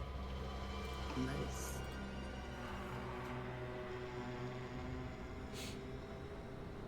$19. roll damage. Let's go. Nigga got boo-boo hands now. He does have hands. 8 damage. What's it look like? As she grabs it, she's like, "Thanks. Sorry, not sorry." And then she holds back her other fist, square right in the middle of his face. Just his head recoils back. He's on the edge. I'm gonna give him a dexterity saving throw. Okay. The DC will add a little bit to yours. Let's make it 12. If I do, huh? because I know we're not actually in combat. Right. Oh wait, did he fail? No, he passed. Okay, I was gonna say, I know we're not in combat, but can I basically do my bonus action unarmed strike to try to give him disadvantage on his dex save? As he's waiting, because he passed his dex save, I'm gonna give it to him. Okay. And he barely manages to kind of stay there. Blood kind of mixing with the poop that's on him. He's like, "Why would you do that?" And he immediately reaches for his weapon. Flareon, actually, go ahead and roll me an attack really quick. If you miss this attack, we'll go into initiative. Otherwise, we'll say I'm throwing this. Yeah, if you want to. Right. If not, we can go into initiative. I'm gonna look at Darkus. Now, Are they having a poop fight? I can see this, right? Can I do what's it called? A thing before I do it? Like what? A message? It's all happening like within 6 seconds. Very quick. You got time I'll for have one a or the other. situation. I'm gonna do the message. 'Cause I feel like if it does I go do have wrong, an action ready. You do have an action ready. As soon as you strike her, Flareon, go ahead and do your message, and then Darkus will resolve your action. Okay. They're beating the shit out of each other in the shed. Could you play it off as a joke? She just laughs out loud to no one in particular. Darkus, would you like to let your action go? Darkness.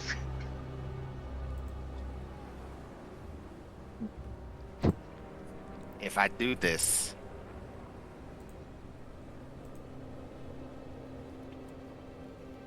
You know what? Yes, I am going to. Go for it. I'm going to use a cantrip, sorceress burst. Okay. I'm gonna choose psychic damage for it. Go for it. 12. 12 is going to miss. As he kind of reels back, the world kind of shifting around him. He watches as your spell comes barreling towards him. It is going to use a reaction. It's Fey Fade. So I'm going to roll a d4. Okay.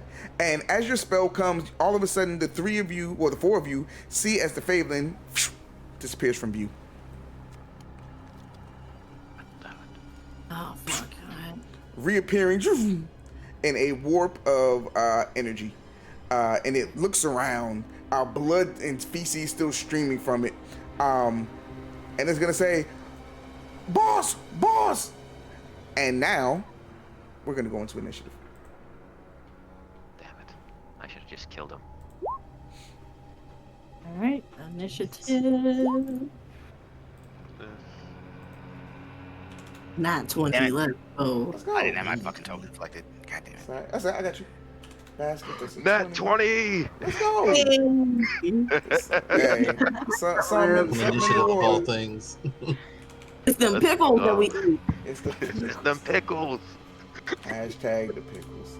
The other one's still in the hole, and he's like, wait, what's happening up there? Because he can't see. Top of the round, Flailian, you're up. Keita, you're on deck. Runs up to here. Just shoots the bugger. Go for it. Bow. 10. A 10 is going to miss. Now that we are officially in combat, I'm going to give it this reaction again. There we go. And as you miss, it kind of turns right as the arrow's coming, almost like staring it dead on, and then whoo, disappears again. Reappearing randomly in front of Basket and Darkus as it looks up and Goblin, fuck. It's that point, Basket and Darkus, you get a whiff of what was inside that pit. I need both of you guys to make me DC 5 Constitution saving throws. I'll be the one to do it. I can already tell you. Oh no, I made it. 19. Beautiful. You steel yourselves as this shit-covered goblin with the upside-down head looks upside down at you, like, expectantly. Flaily, any bonus action, any more movement? What movement did I use? From here to here. It's 15 feet. I think I'd go just closer into the fire.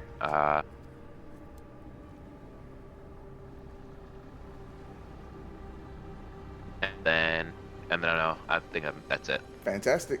Keita, you're up. Dr. Basket, you're on deck. Alright. Ooh. Oh yeah, okay, I can make it up there. I'm gonna the other dude is gonna come out. That's fine. I am going to run up. It's 25. And I'm going to punch this dude. Unarmed strike. 22 to hit, which I know hits. With 4 bludgeoning damage. Describe the kill. She just kind of like comes up, grabs both his ears and pulls his head down onto her knee, just with a decisive crack, breaking him in half. Beautiful. The crack goes off. Your knee and kind of your pants are now covered in shit, but the goblin falls lifelessly over your knee as you break its spine and dies. Well, this is why I always carry a second pair of pants. Combat is over. The Fabelin in the hole. It's like, hey, what's going on up there? And Goblin. All Goblin. Okay. Coming back over in Goblin, I'm gonna say, Yeah, taking him to meet the boss. Stay down here, keep your mouth shut, and I'm gonna toss down 2 gold pieces. And he catches them. Oh, okay. I'll wait here until you come back. Good. Yeah, she's covered in shit. So what I'm gonna do, and I'm so sorry, everybody. I'm going to make my way back into this house, into that barrel, and I'm gonna start washing off Beautiful. that water. As she's washing off goblin feces, what is everybody else doing? I'm dissecting this fey goblin creature. Beautiful. As you're dissecting it, that's actually perfect. Would you like to roll me a medicine check? Sure. Good job. Beautiful. With a 21 on your medicine check, you notice that the innards of this creature, has Dr. Basket ever torn a goblin open? A regular one, I would say yes. Okay. A regular goblin, this creature's innards look exactly like that, but there's something shifted in the spine, which doesn't necessarily explain the upside down head, but this is like a 1-for-1 almost with a goblin cadaver. Simply fascinating. He's just kind of pulling organs and looking at them and kind of tossing things around. And Fantastic. Basket's doing that. Kita's washing off. Darkus, what were you doing at this point? I am dejectedly looking at the ground like, man, I can't believe I fucking missed. I'm beating myself up about it. I pride myself on my ability to hit my spells, and the fact that I missed, I'm disappointed in myself. Indeed. Okay. As you're kind of going through that, Flavian, what would you like to do standing by the fire now? I see that Basket and Kita are otherwise engaged. I'll have Darkus come over. Quietly message him. Darkus, come over, help me search this wagon. All right. Not even going to have you guys roll for it. As you investigate the wagon, you do notice this wagon in particular is just filled to the brim with bones, specifically human bones. More than likely the bodies that were dug up from the nearby town that hired you. Doctor, is there anything in particular about these bones makes them valuable? is there any? Would I be able to discern that from the cadaver that I'm looking at now? Not at the goblin. Or the dead body? Yeah, the bones where they are surrounding are humanoid bones. Oh, I'll go take a look then. You've got more bones? Go ahead and roll me another Humanoid medicine. Another medicine? Okay. Are these adult bones or are these They children are a bones? mixture of adult, teen, adolescent, any bones that could be grabbed. Dr. Basket, with a 9, there's nothing particularly special about these bones. They just look to be humanoid bones. Why would goblins need humanoid bones? Or Yes, I'll look who around. would request humanoid bones? That would have been his question. He's looking at the various bones. Let's see. Adult male. We have a middle-aged female, a child. These are just human bones. Why would these creatures want these?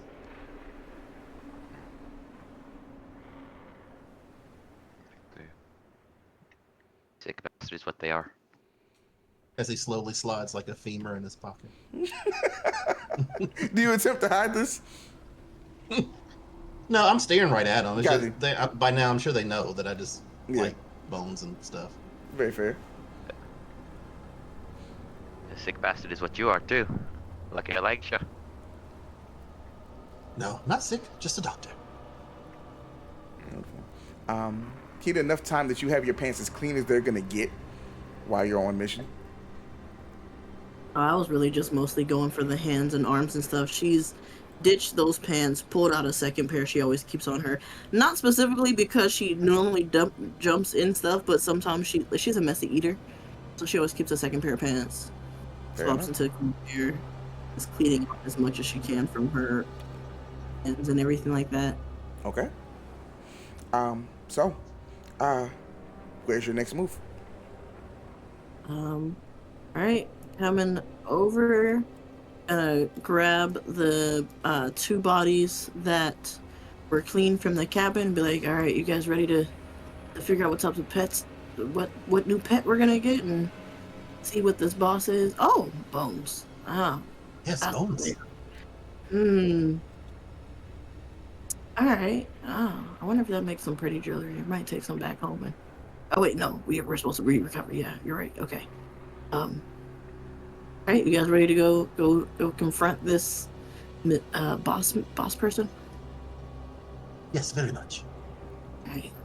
Does anybody have any idea why the hell they're collecting these bones? Can I roll anything to see if maybe I was told stories growing up of like a creature that's probably connected to the Feywild that collects bones or something? Because I've killed goblins, but I've never killed anything like this. This is new. Kita, are you from the Feywild, or you just heard stories from the Feywild? Heard stories. She was I would say that she was not born in the Feywild. She's probably like 2nd generation. Beautiful. Roll me history, please. While she's doing that, I'm going to do my arcane recovery to recover my spell slot from the mage armor. Sounds good. I wrote an 11. All right, fantastic. With an 11, you would recall not a lot of information, but you do remember specifically that there was a fey creature that dined on the bones of anything you could find. Rats, lizards, small dogs. Only if it was powerful enough could it feast on the bones of humanoids. Okay. They were even as the Fae, they are very creepy and misunderstood.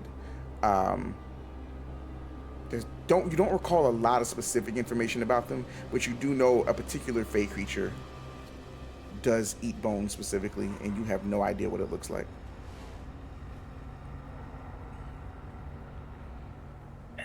What could it be? Right. She's just like, I remember like this story from childhood. My Grams used to say, it was some type of creature. You know, it was a scary story. So you know, of course, I don't remember the name, but there's a fey creature that eats bones. So I got good news and bad news. Which one do you want first? Yes.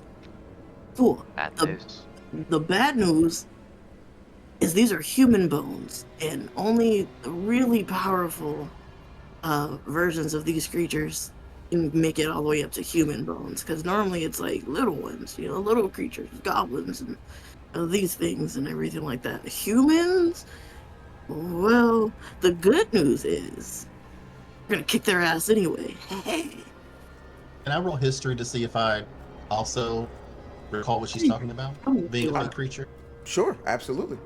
Roll history. Oh, you're a I'll fake give him creature? I a- didn't know that. I forgot he's a I'll I'll fairy. give him a yeah. help action too, because I'm also I'm like Kita. I'm like a 2nd generation Fey creature. Sure. Basket, go ahead and roll with one more time. Yeah, because I forgot fur ones are also from the Feywild. Yeah, I With think the Dirk is the 14, only non-Fey. you recall there are creatures called bone traders in the Feywild. You don't recall any of their abilities or anything of that sort, but you're familiar with the same legend that she is. So I'll listen to Kita. Yes, I recall that story. My Meemaw and Pat Pat, they used to talk to me about that. They're bone traders, yes, I believe. That's what it is. Boogeyman. Yeah. Used to have nightmares of those things. Yeah, my gram used to tell me if I wasn't good, they'd ship me off and have the creature eat my bones. I used to try to call them to come into it. You know what? It's not important. Let's go. Ah, you wanted them to eat your bones. That's crazy. I wanted to dissect their bones. Cool, let's go. All right. Like, Y'all can By eat these now- bones later. we've all met. Like, we're new to whatever, you know. But still a little unsettling to her when he says things like that, because it's like, she doesn't have the intelligence to hold too long of a proper conversation with someone with a higher intelligence. But also things like that, she's just like, All right, cool. Anyway, moving on. That's fair. Gonna walk up and just kind of holding the body, just whistling. I'm not gonna actually do it because microphone. It's gonna be exactly. Yeah. It's a low little whistle. Yeah. All right. Is Darkest, come on. everybody where they're going to be? Here, beastie, beastie. No, I'm gonna move a little bit closer. Let me get it. Actually, Darkest, no, I'm you gonna go, stay. Jay? You stay there? I'm Anything over there? gonna stay right here behind the wagon. Okay. Are you hiding? I'm gonna say. Yes, I'm gonna say hiding. Go ahead and roll stealth. Don't fuck me, game. Fantastic. As far as you can tell, you're very well hidden. You guys can all see like his feet like kind of kicking back and forth from underneath the wagon. Kita specifically, as you kind of have the front right here. This large cavern smells of blood and refuse. 2 piles of straw are placed opposite each other, and 4 rough metal cages are arrayed around the chamber. One end of the cavern opens into the forest, the other opens into a deeper cave.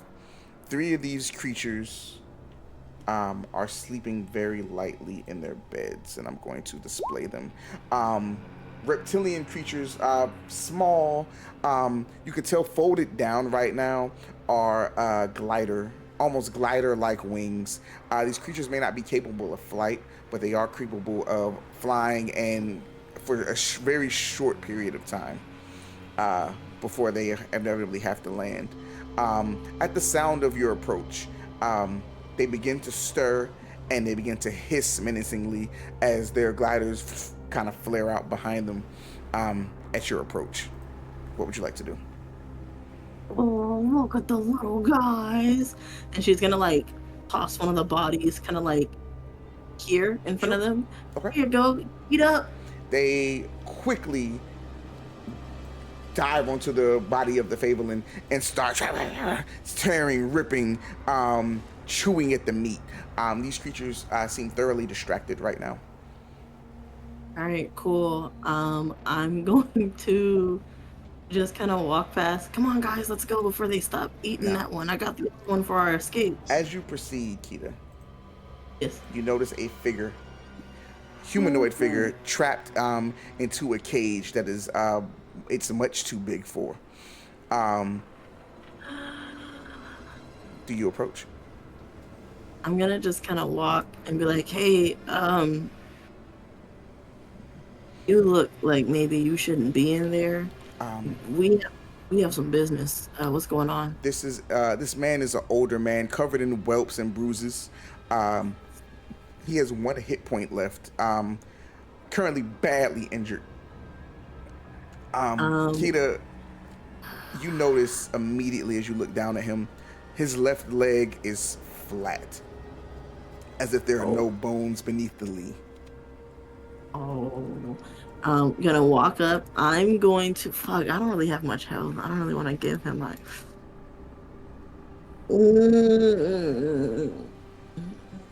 She's like, listen, hey. He kind of stirs. You there. You have to get me out of here. I can't stay here. Hey. Shut up, man, shut up. Your voice emanates through the cave. We gotta go see the boss. You keep your mouth shut, and then like much lower, she'd be like, we'll get you out on our way back. Don't worry. Just stay quiet and stop moving. And he, please take me home. Please take me home. I don't want to stay here. After, man. Blow our hole. Stop it. Roll persuasion or intimidation. That's a +0 to either one, so I'm gonna do intimidation. Sure. 15. Fantastic. With the 15, he quietly just shrinks back into the cage and just nods furiously. Cool. All right. I'll look back for the others and kind of just like wave my hand to. The fuck was that?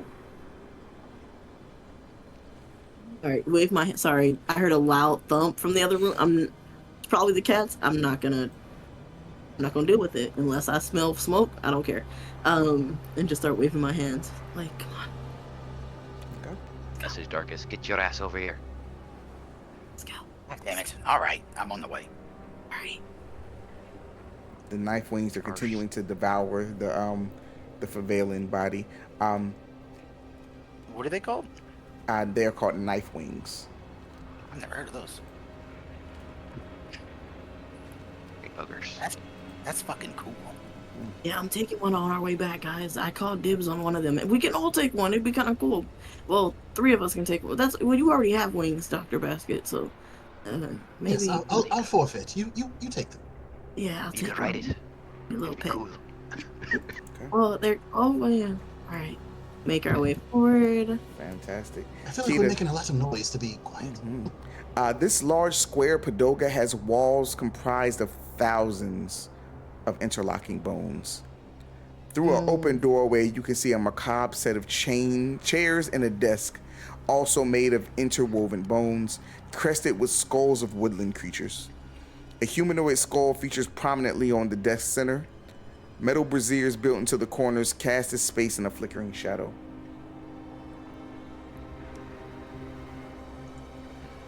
Okay. Do I see anybody in there? You do not. Empty. I'm going to. Gonna move past it. I'm gonna try something very risky. Sure. Oh god. Well, okay. Do I notice that the cave continues on this way? I would say you do.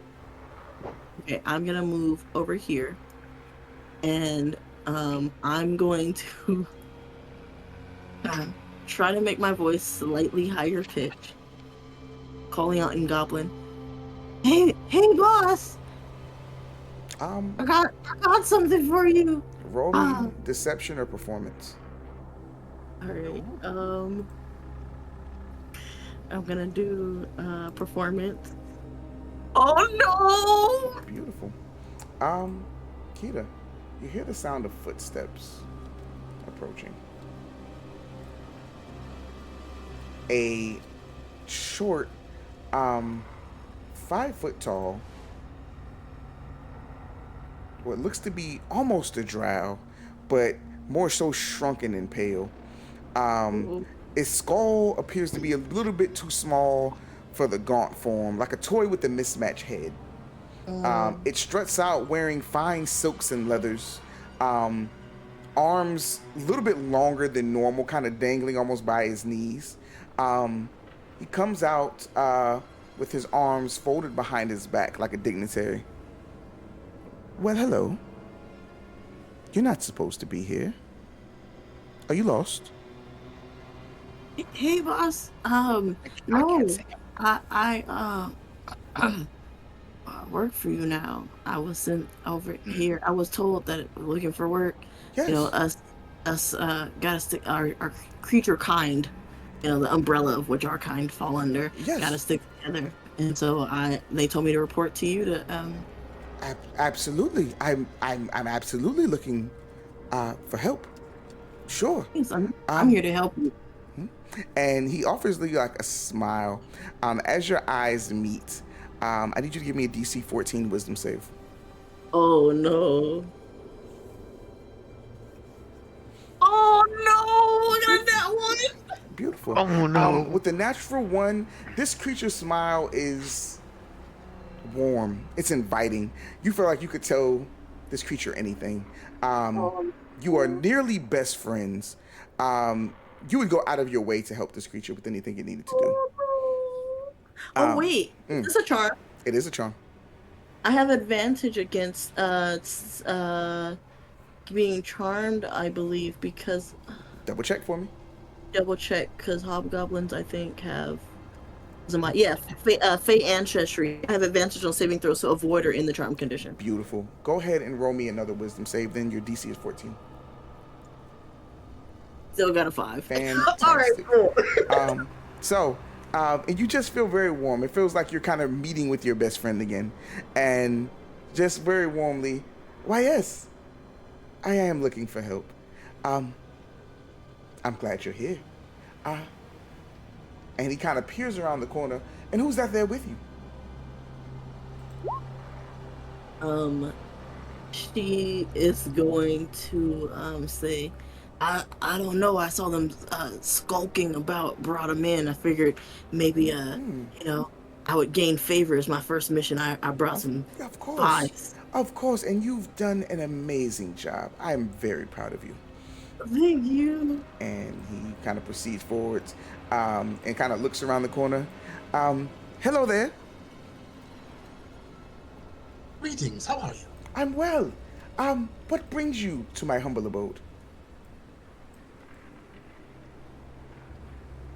I look over at Flavian, Darkus. We're brought here by your humble servant. Ah. Indeed. I'm a doctor. Perhaps you have any ill goblins or someone you need looking after? No. He can bring you the best bones. Not at the moment. You're here to bring me bones. Fantastic. I'm a huge fan. Me too. But where are my manners? My name is Fibercook. It is a pleasure What? meeting you. May I have your names, please? Oh man, my stomach hurts so bad. Oh man. Keita, you are absolutely positively charmed. Oh man. I need that full name. Oh no. Uh, Because Keita actually would know it's a bad idea, but she's charmed. You can't. I'll do cut off that. Kita. My name is Ryan. A pleasure. Nice to meet you. And it's just the three of you, yes? Yes. Roll deception for me. No. She's charmed, so she would be compelled to tell the truth, right? Correct. He didn't ask you. Oh, you need to ask you. It was a more general question, but yes, Flavian, go ahead and roll me deception, please. No one else. What's my deception? Deception +2, not bad. No, not bad at all. 11. Okay, let's roll.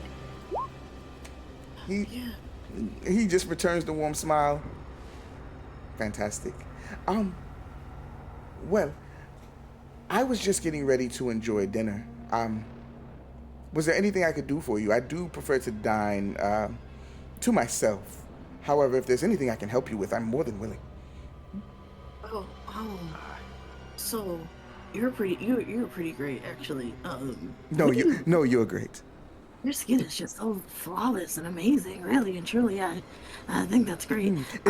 It must be my diet, as he kind of like looks at the back of his hands. Oh, yeah, probably. They say you are what you eat. So, question. Yes, friend. Because, we're besties and all.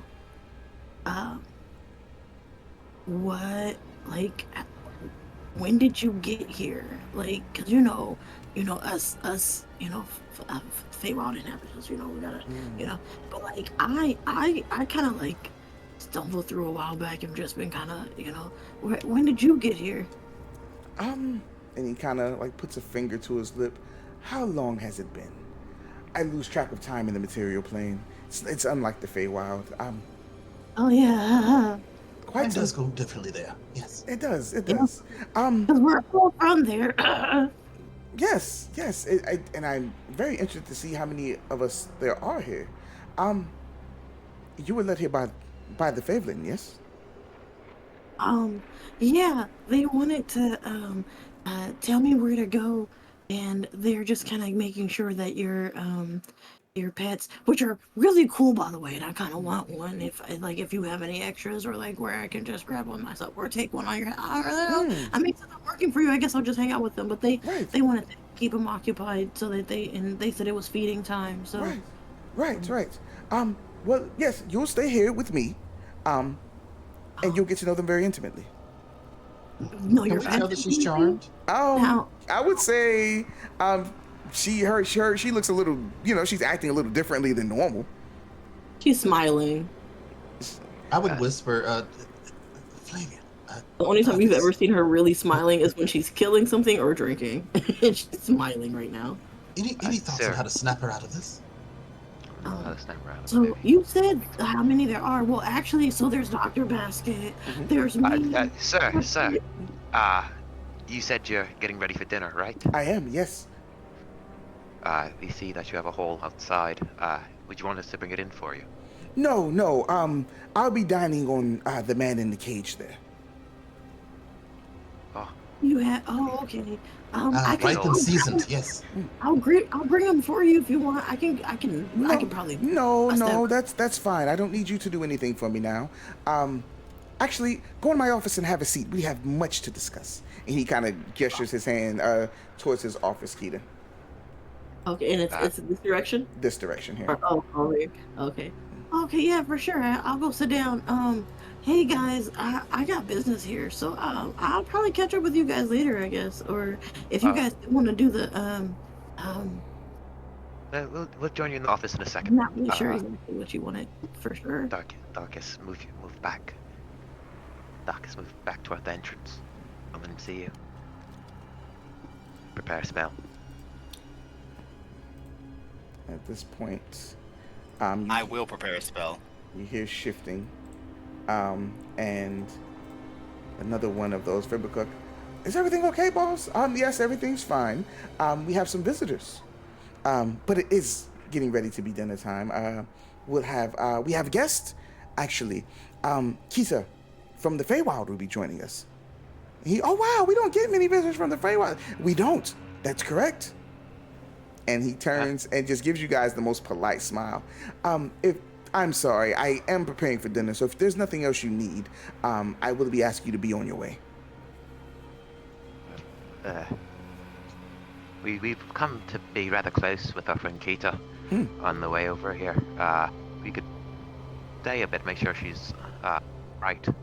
I'm sure. Just not inside my cave. See, feel free to socialize with the Fabelin outside. I believe they were searching or preparing for something. Feel free to join them there. I'll enjoy my meal. I'll get to know Keita, and then I would love to get to know you. Are you by chance from the town, not too far from here? Actually, if you can believe it, we're both Fey as well. Or Fey descended. Indeed. He kind of nods, and like kind of a tense silence fills the air. Shoo, off you go. I'll be enjoying my meal. Pleasure meeting you. Yes. Enjoy your meal. You as well. And he kind of snaps, and the Fabelin kind of shows up. See to it that they are escorted out and don't get into too much trouble. The Knife Wings are quite hungry. Right.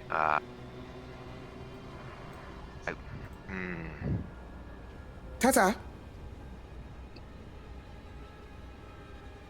Can I bid farewell to my friend? She won't be long. I promise I will give her back to you when I'm done. Oh. All right.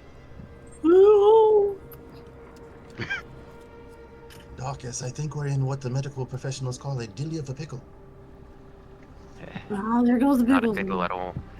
Like me a pickle. And they comes here and just kind of hands on his hips. He says, "Oh, the boss is really nice. I promise you don't have anything to worry about. He'll definitely give you what's left of her body once he's done." No. Expected. And Fibbercook walks over, kind of whistling as he does. Goes into his office, Keita, where you are seated before him. And he, and how long has it been since you were in the Feywild last? Oh, well, so the thing with the Feywild and me, we don't, so when my grams always, telling me. And he's nodding very emphatically. He may I see your hand? Sure, I don't know why you want to see my hand for. And he If you just like and he has it in front of her. and he palms out. like takes like he slides his palm under your hand, Keita, and admires the knuckles on your hand. It's just you have the hands of a warrior. Yeah, I get into a lot of fighting back home. Make money. Yes, I can see that. Kita, does a 16 hit? Oh, Yes. Okay. You're going to take 4 Oh, piercing no. damage. Oh, And I no. need you to give me a DC 10 Constitution saving throw. Oh my god. Oh, 13. Beautiful. You do take this damage, and there's like a sharp pain that goes through your pinky, and you feel it quiver a bit. The bone kind of begins to not turn hollow, but it like pops just slightly. Because you just suffered an attack, I need you to roll me a DC 14 Wisdom saving throw at advantage because you are Fae. Alright. Alright, 18. Okay. With that, the pop of your finger kind of sucks you back in, and you are in the creature's office. You are no longer charmed. And he looks at you innocently with a smile and just, yes, your hands are very remarkable. Coming out of the charm and being in the office, she doesn't know. Would she have, like, when it comes out of the charm, does it just feel like a blink of, like, time missing? Or is it kind of like, looking back on it, it just feels like she was in a dream? I would say, being familiar with Fae tricks, you know when you're charmed. And you know when the effect wears off that somebody has just tampered with your mind. Okay, so feeling that, knowing she's in there, she's like, okay, if this happened, either the others are in danger, or or I just got fucking handed over on a silver platter. Either way, and she's just like, yeah, I got great hands. I'm pretty great with them. Wanna see? And she's gonna try to punch him. Go for it. Oh, I guess she would be closer if he's holding her hand. So I guess here. Yeah, that's fine. All right. A 12. Beautiful. As you want to see and you punch, the room wait. shifts a bit. What's up? I would like to use my fortune from the mini. Since that attack rolled fail, I get 2 of them per long rest where I can gain a bonus. Oh wait, I can't see any of my allies. Never mind, I'm not gonna use it. I have to be able to see my allies to do it. Fantastic. Oh my God. As your punch kind of zooms out, you watch as almost like bone armor swirls to cover him. You punch into solid bone, and your attack does no damage. The bone pulls down over his face as he is now covered in bone armor, and he holds a finger in front of you. Tisk, tisk, tisk.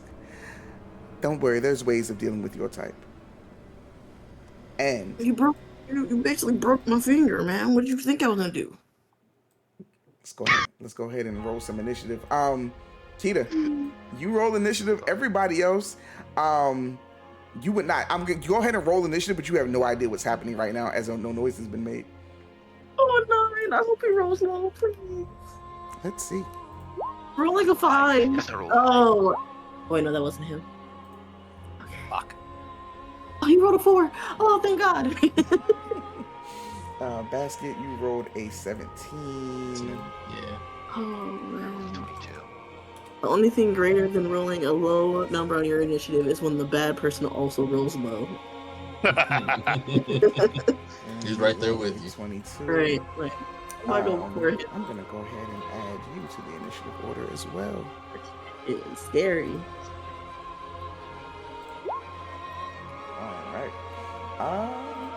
So top it around. Glenn, you haven't heard anything, and Basket, you guys haven't heard anything as well. Mm-hmm. So we'll just say you guys are still outside at the moment. I would say the Fableman does not know what's happening either because he's keeping an eye on you guys right now. Kita, you fully well know what's happening. It is your turn. What would you like to do? I'm going to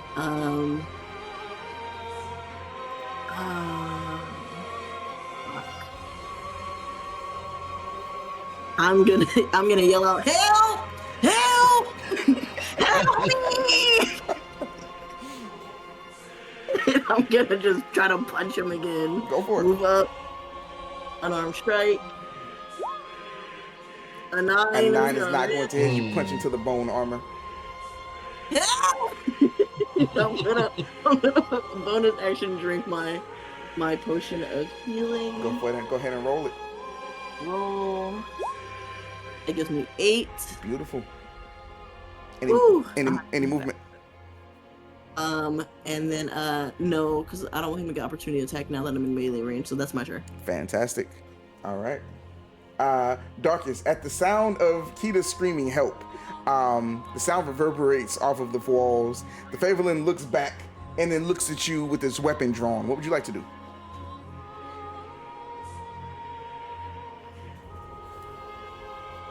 He's still where he is, correct? He is still where he is. Okay. I'm at the Favelin. I'm gonna shoot Sorcerer's Burst. Where are you shooting it at? The Favorlin? Got you. Go for it. Yeah. I'm gonna do psychic damage. Sure. 22. 22 absolutely hits. Roll damage. You're hitting me? No. No. All right, 7 psychic damage. Fantastic. There's no resistance to psychic. So what is it like as your Sorcerer's Burst does psychic damage? As he does psychic damage. Yeah. What does it look like? So as Darkus proceeds to attack, you see him hold out his hand like this, and you see the flame in his hand change to a multitude of colors: red, blue, green, yellow, purple, orange, and it flashed all the colors, and it lands on purple. And then he holds out his hand and he launches it forward, and you see the goblin just grasp his head as his brain begins to hurt. Okay. Blood starts to leak from the ears, the nose, and the eyes as your psychic attack has done damage upon his nervous system. Any bonus action, any movement? Bonus action, do I have anything?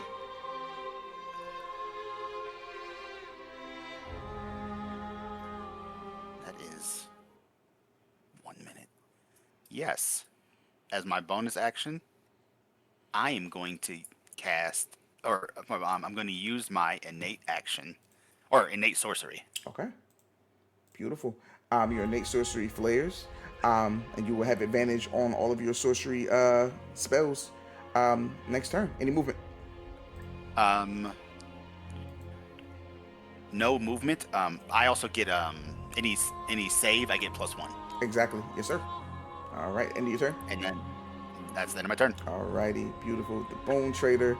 As Kita's attack punches into the armor, it kind of peels down, and he tisk. I was hoping we could do this differently. And he opens his hand, and you watch as like a thick bone club appears in his hand, and he's going to swing it directly to the side of Kita's head. Kita, that is a 7 to hit. 7 misses. Beautiful. Oh my God. You duck as it cuts through the air, and he says, "Kita, I'm coming." No bonus action, no movement. That is the end of his turn. At the top of the round, at the sound of yelling, the Knife Wings all look up from their meal, ravenously hungry, and they will be joining the initiative order. We're gonna have us a good old time. I want one of them to live. It's okay, we still have one more body, hopefully. Bodies. Lelian, you're up. Speech of the beast and leaf. Say again? Have speech of the beast and leaf. Yes. So I can talk to animals and plants and stuff, and I have advantage with charisma checks. Okay. Charisma checks to influence them. Okay. I'm gonna speak to them, and I'm gonna if you like the taste of the goblin, we have several more that we can feed you. But first, we need to help our friend, if you can. Okay. Roll persuasion. Persuasion. We get 2 rolls. It's a 10. You also have the second body. I only took 1. I got 17. Beautiful. All right, let's roll. With a -3, they look at each other, look at you, and nod. Do you point in the direction of the goblin bodies? I point in the direction of the living goblin first. Ah, indeed. I like it. They turn towards the goblin and begin hissing. He's, what? What are you looking at? Shoo! Get him! Don't look at me! Their tails kind of lash back and forth. Their stance is lower, and they see the goblin as prey. Is that your action? Yeah, I'll use that as my action. I'll take. Let's see. I'll move through the goblin's square to get here. Oh, why am I not clicking? I'll move here, and can I see through the office door? Yeah. I'm gonna bonus action Hunter's Mark on that guy. Beautiful. Making my quarry. I love it. Let's go ahead and throw the hunter's mark on there. And we will mark that you are concentrating. Alrighty. Is that the end of your turn? That's under my turn. Beautiful. Now your beast speak was a cantrip, right? Is inherent. That's a. Oh, got you. So you species didn't trait. need to use a spell slot for it? Nope. Perfect. All right. The knife wing is going to lunge at the Fablin. Ooh, wee, with a bite. That is that's a natural 20. Let's go. Let's see. That's 5 plus it's a 1d4. That's 9 points of damage. So you watch as this knife ring hisses, jumps on the goblin, bites into the neck, and tears a chunk of flesh out. The goblin gurgles on his own blood, falling backwards, and the knife wing proceeds to begin to devour this creature. That is the end of its turn. The other knife wings will also be devouring the goblin body for the next 2 turns. Dr. Basket, you're up. Keto, you're on deck. Okay, so 5, 10, 15, 20, 25. So we have line of sight. Yep. I'm gonna go ahead and just move them here. I'll use their reaction to move them there, so they're eating the goblin body now. Okay.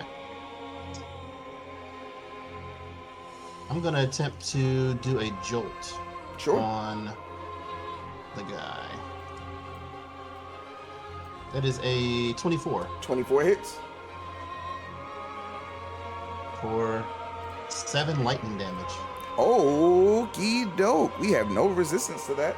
He is going to take the full 7 lightning damage. What does your jolt look like? So, Dr. Basket having a strange past. You see kind of lightning, kind of an electric coming, his eyes roll in the back of his head, is coming out of him. He harnesses it in his hands, and then he just directs it at him. Okay. It pierces through the bone armor as he kind of flies back against the wall from the jolt. The bone armor moves to shift and immediately patch the hole again. But you definitely did damage to him there. Any bonus action, any movement? Nope, I'll end my turn there. Fantastic. Keita, you're up. Darkest, you're on deck. All right, I'm going to go for another punch. Go for it. 13. 13 is going to miss as he blocks with the gauntlet of the bone armor. I'm gonna try to use Fortune of the Many now that I can see Flareon and Dr. Basket. Mm-hmm. So basically it says here, I can also post it, I think. Yeah. If I miss with an attack roll or fail an ability check or saving throw, I can do it on saving throws? Damn. Should have did that earlier to not be done. Oh well. Draw on the bonds of reciprocity to gain a bonus to the roll equal to the number of allies I can see within 30 feet of me. Yeah, so you get a +2 to your roll. I get +2 to my roll, so that'd be 15. 15 is meet the beat. Roll damage. Ooh, nice. All right.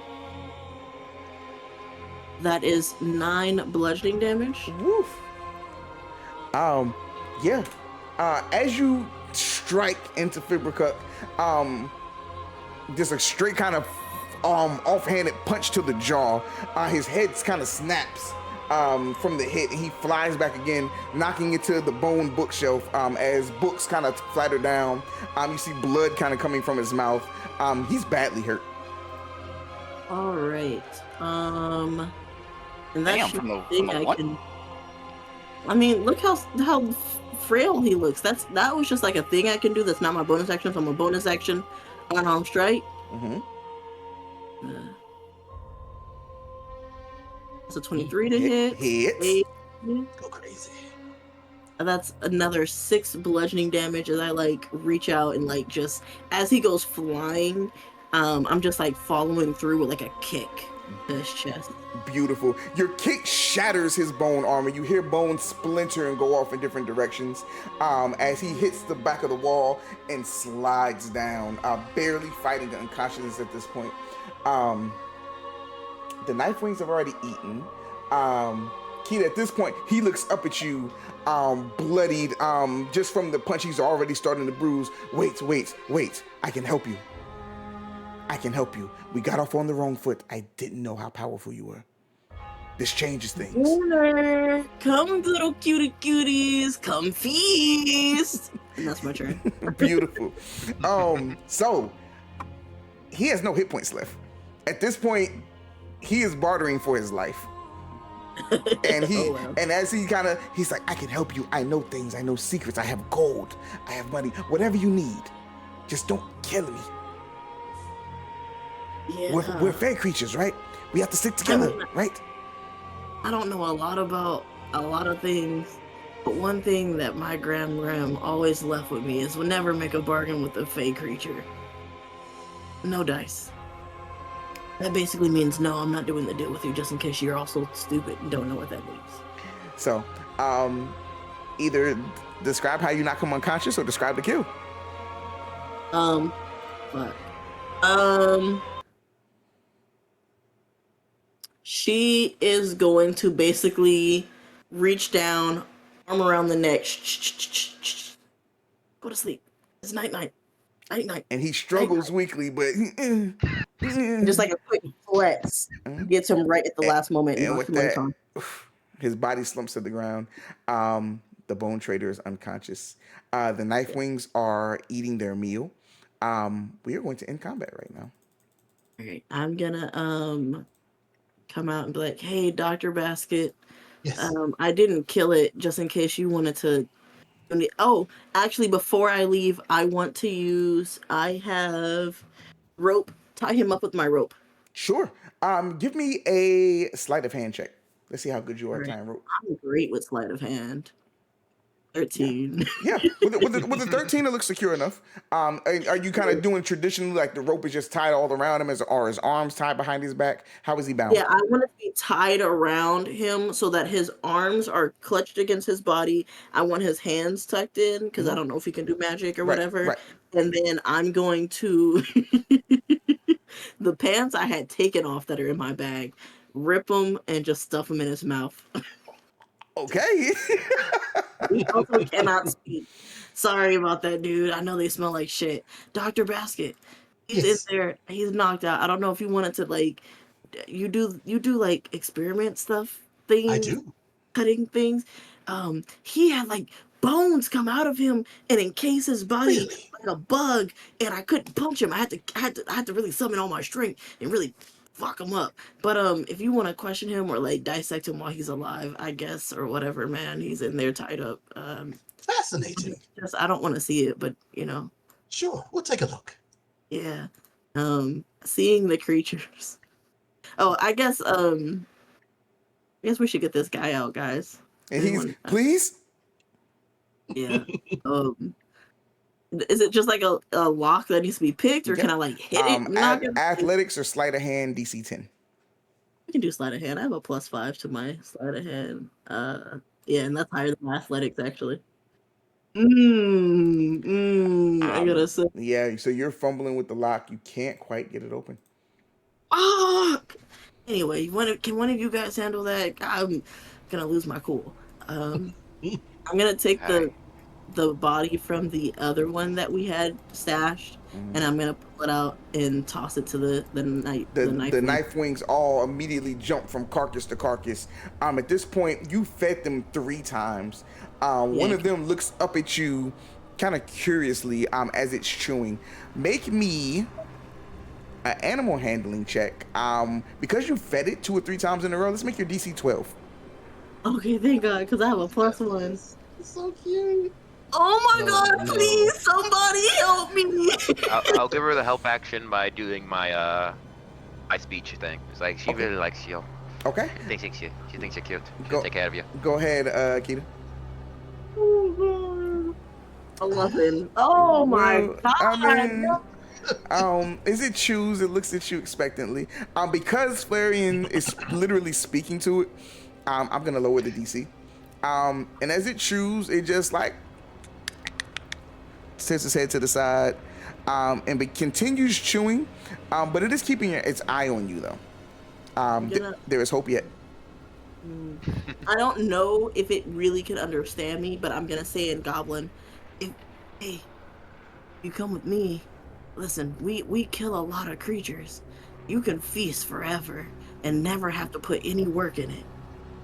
The creature, belly now full, from eating almost three Favellans, looks at you, and cautiously begins to pad over to you. You allow it to approach? Yes, have like my hand out cautiously. It like puts its head in your hand, pauses for a minute, and then like with lizard-like speed, like skitters up your arm and like sits on your shoulder. Whoa, yeah.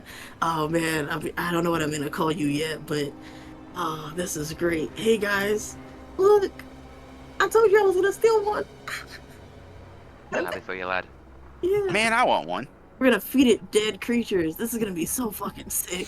Darkest, the other ones are eating. Flareon can speak to it. You can attempt a check if you like. I gotta beat a 10. Yeah. Animal handling. All right, fuck it. Let's ball. And you would also need to approach it because you're kind of around the corner.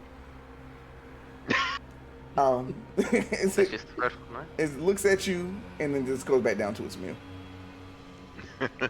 Aw, stupid fucking thing. Okay. I don't really know like where this name came from. I think I remember from like old tales. I'm gonna name mine Reptar. Yeah, I think that's a great name for a lizard. I like it. It is a good one. All right. Basket, you are in the room with the unconscious bone trader. I am dissecting the hell out of him. I'm in his skull, checking his brain. So you can make a shield out of bones. Let's see, maybe in the frontal lobe. Let's see if maybe I can just dig in here and it's like jabbing a dagger in through just to study. Let's see how clean this is. Go ahead and roll me a medicine check. It's gonna be terrible. Yeah. You're doing it, but it's sloppy. It's gory. Like you're hitting nerves. Blood is spraying out of the other side of his head. His tongue kind of like lolls out lazily. Well, no, his tongue has the pants that have the boo-boo on them. So his eyes are rolled to the back of his head, and you are like covered in blood. As you're like popping, you hear like the soft pop as you sever the skull, and you are now kind of digging around in his brain, checking the frontal lobe while it's still in the skull. But yeah, he's not getting back up anytime soon. He's having the time of his life, just digging in brain. All right. Well, would anybody else like to do anything? Valerian, I don't think they're gonna open the cage right away. I think they're gonna. It's like this is probably. We don't know if the area is safe yet. This is probably the safest place if it isn't. Gonna do a quick search. I'm gonna put up my hunter's sense again, so I can write. I can do better perception rolls. I'm just gonna look around the cave and see what else is in here. Yeah. Are you looking just in the room you're in, or do you want to proceed deeper in? Perceived. I'll go deeper in. Fantastic. Since you guys have already discovered that room, let's go ahead and get you here. Alright. Fantastic. From where you are there, bones arranged in a herringbone pattern line the floor of this smooth-walled chamber.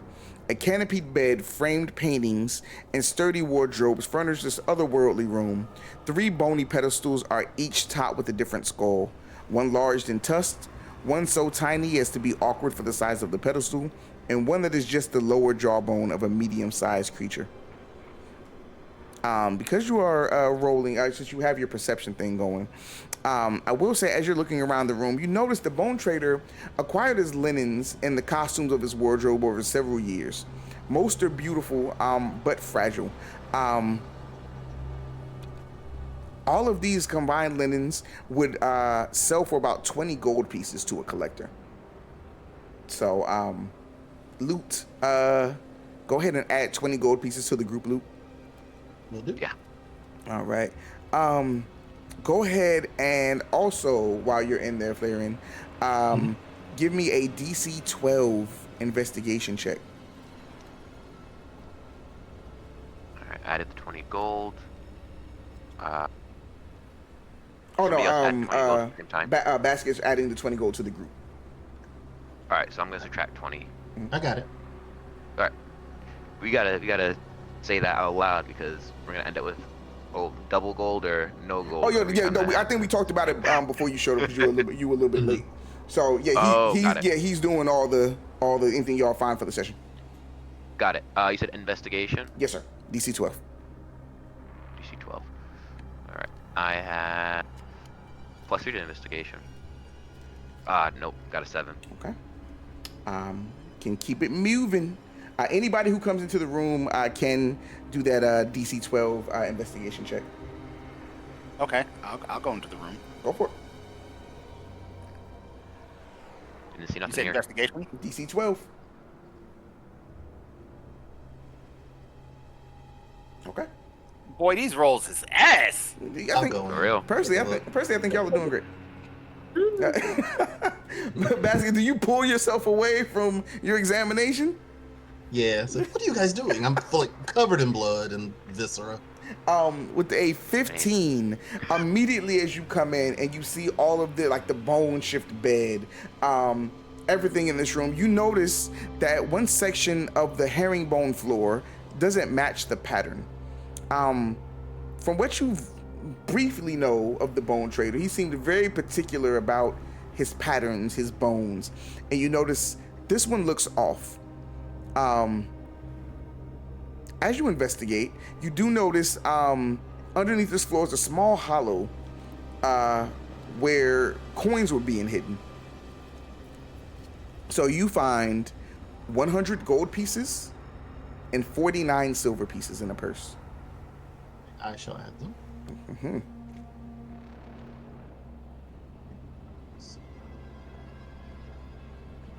Got it. All right.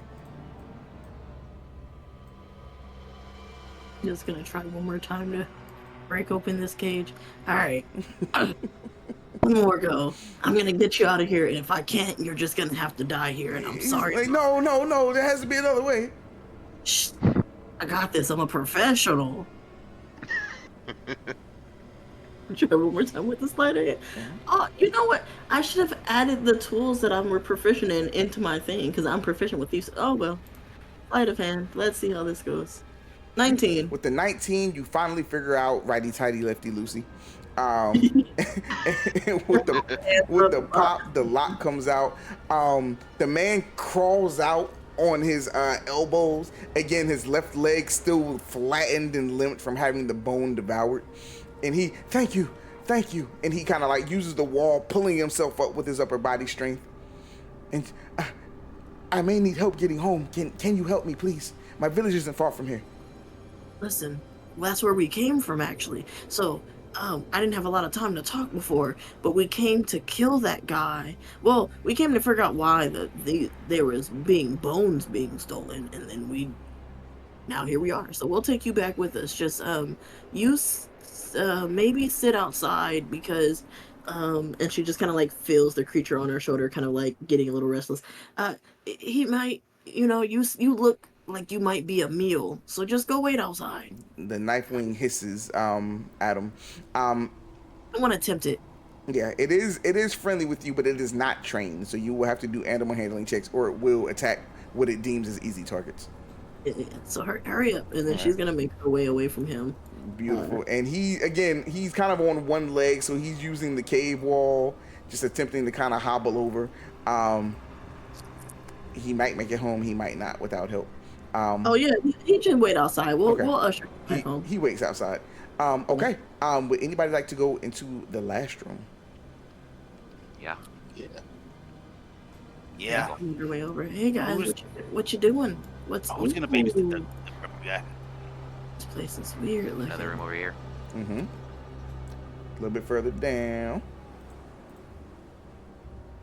What's over here? Fantastic. Valerian fascinating. squeezes through that small entrance. Turn sideways. Stacks The of gut. bone of varying sizes have been meticulously organized and stacked into a 6 and 7 square foot pile. Barrels, crates, and jars of oils, foodstuff, and sundries are marked with a variety of symbols belonging to farms and villages throughout the region. It looks like these were the supplies that Fibracuk was using to keep the goblins and keep the knife wings fed, while it, of course, fed on bones. A lot of these supplies haven't yet been touched. If you do take the wagon that's outside, load up the town folk supplies and return them, you may get a bonus on top of what you were already getting paid. Harry, do you think that you could bring these to the wagon? Yeah. Aaron just starts Excellent. paddling stuff up on his shoulders. Extra carrying capacity. Starts hauling stuff over to the wagon. Beautiful. I'm gonna take some of the. So, looking, the creatures also ate like the knife wings also ate bones. Nope. Only the bone collector. Oh, okay. Yeah. I'll help them take the stuff out. And Do we need to do any further investigation in the room? Mm-mm. And with that, we have completed the one shot. Now, fun Yeah. things. You guys each get, and you're gonna have to search for this in your items because it's Okay. specific to this module. You each get Ready Gunk. Okay, Ready Gunk is sticky paste is fashioned from the powdered bone armor of the Bone Trader. When you treat a weapon, shield, or other item that can be wielded with 1 or 2 hands, you can use a bonus action to summon and equip it as long as the item is within 30 feet of you. After using the magic of its paste 3 times, it loses its potency. If you guys have seen Hunter x Hunter, it's bungee gum. Oh, cool. That's fire. That is dope. Also, you each get 1 thing of Ready Gunk to use when you see fit. Secondly, there are, I'll give you guys each one. There are 4 knife wing capes. These are capes that are made out of the bodies of knife wings. While wearing this cloak, made from the skin of 20 knife wings each, you gain a +1 bonus to your AC. In addition, if you fall while wearing the cloak, you descend 60 feet per round and take no damage from falling. Oh, you put me in a bad position, man. Hey, you can always put your cloak in the group inventory. Yeah, I'm gonna put this one in the group inventory. I'm gonna put party equipment. Yeah. Beautiful. Yeah, my knife wing would probably fucking try to kill me if I wore something like that. Absolutely not. I'm gonna keep it a being with you above table. Knife wings have an intelligence of 2.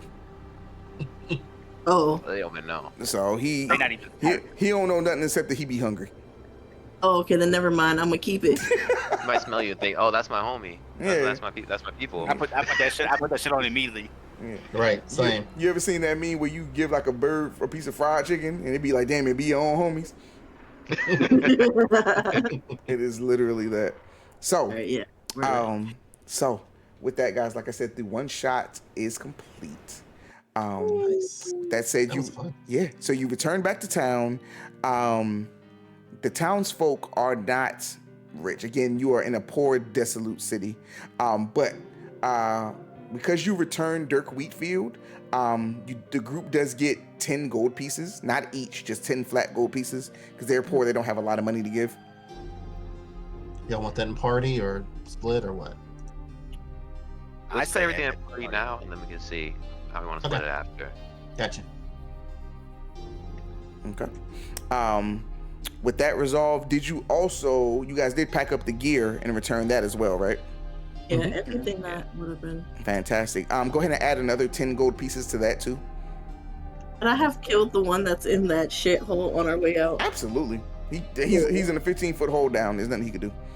Yeah, killed him, dragged the body out, used my daggers to like cut Oh. him up to kind of feed him to my. So how do you drag the body out? Do you climb down I'm into the poop?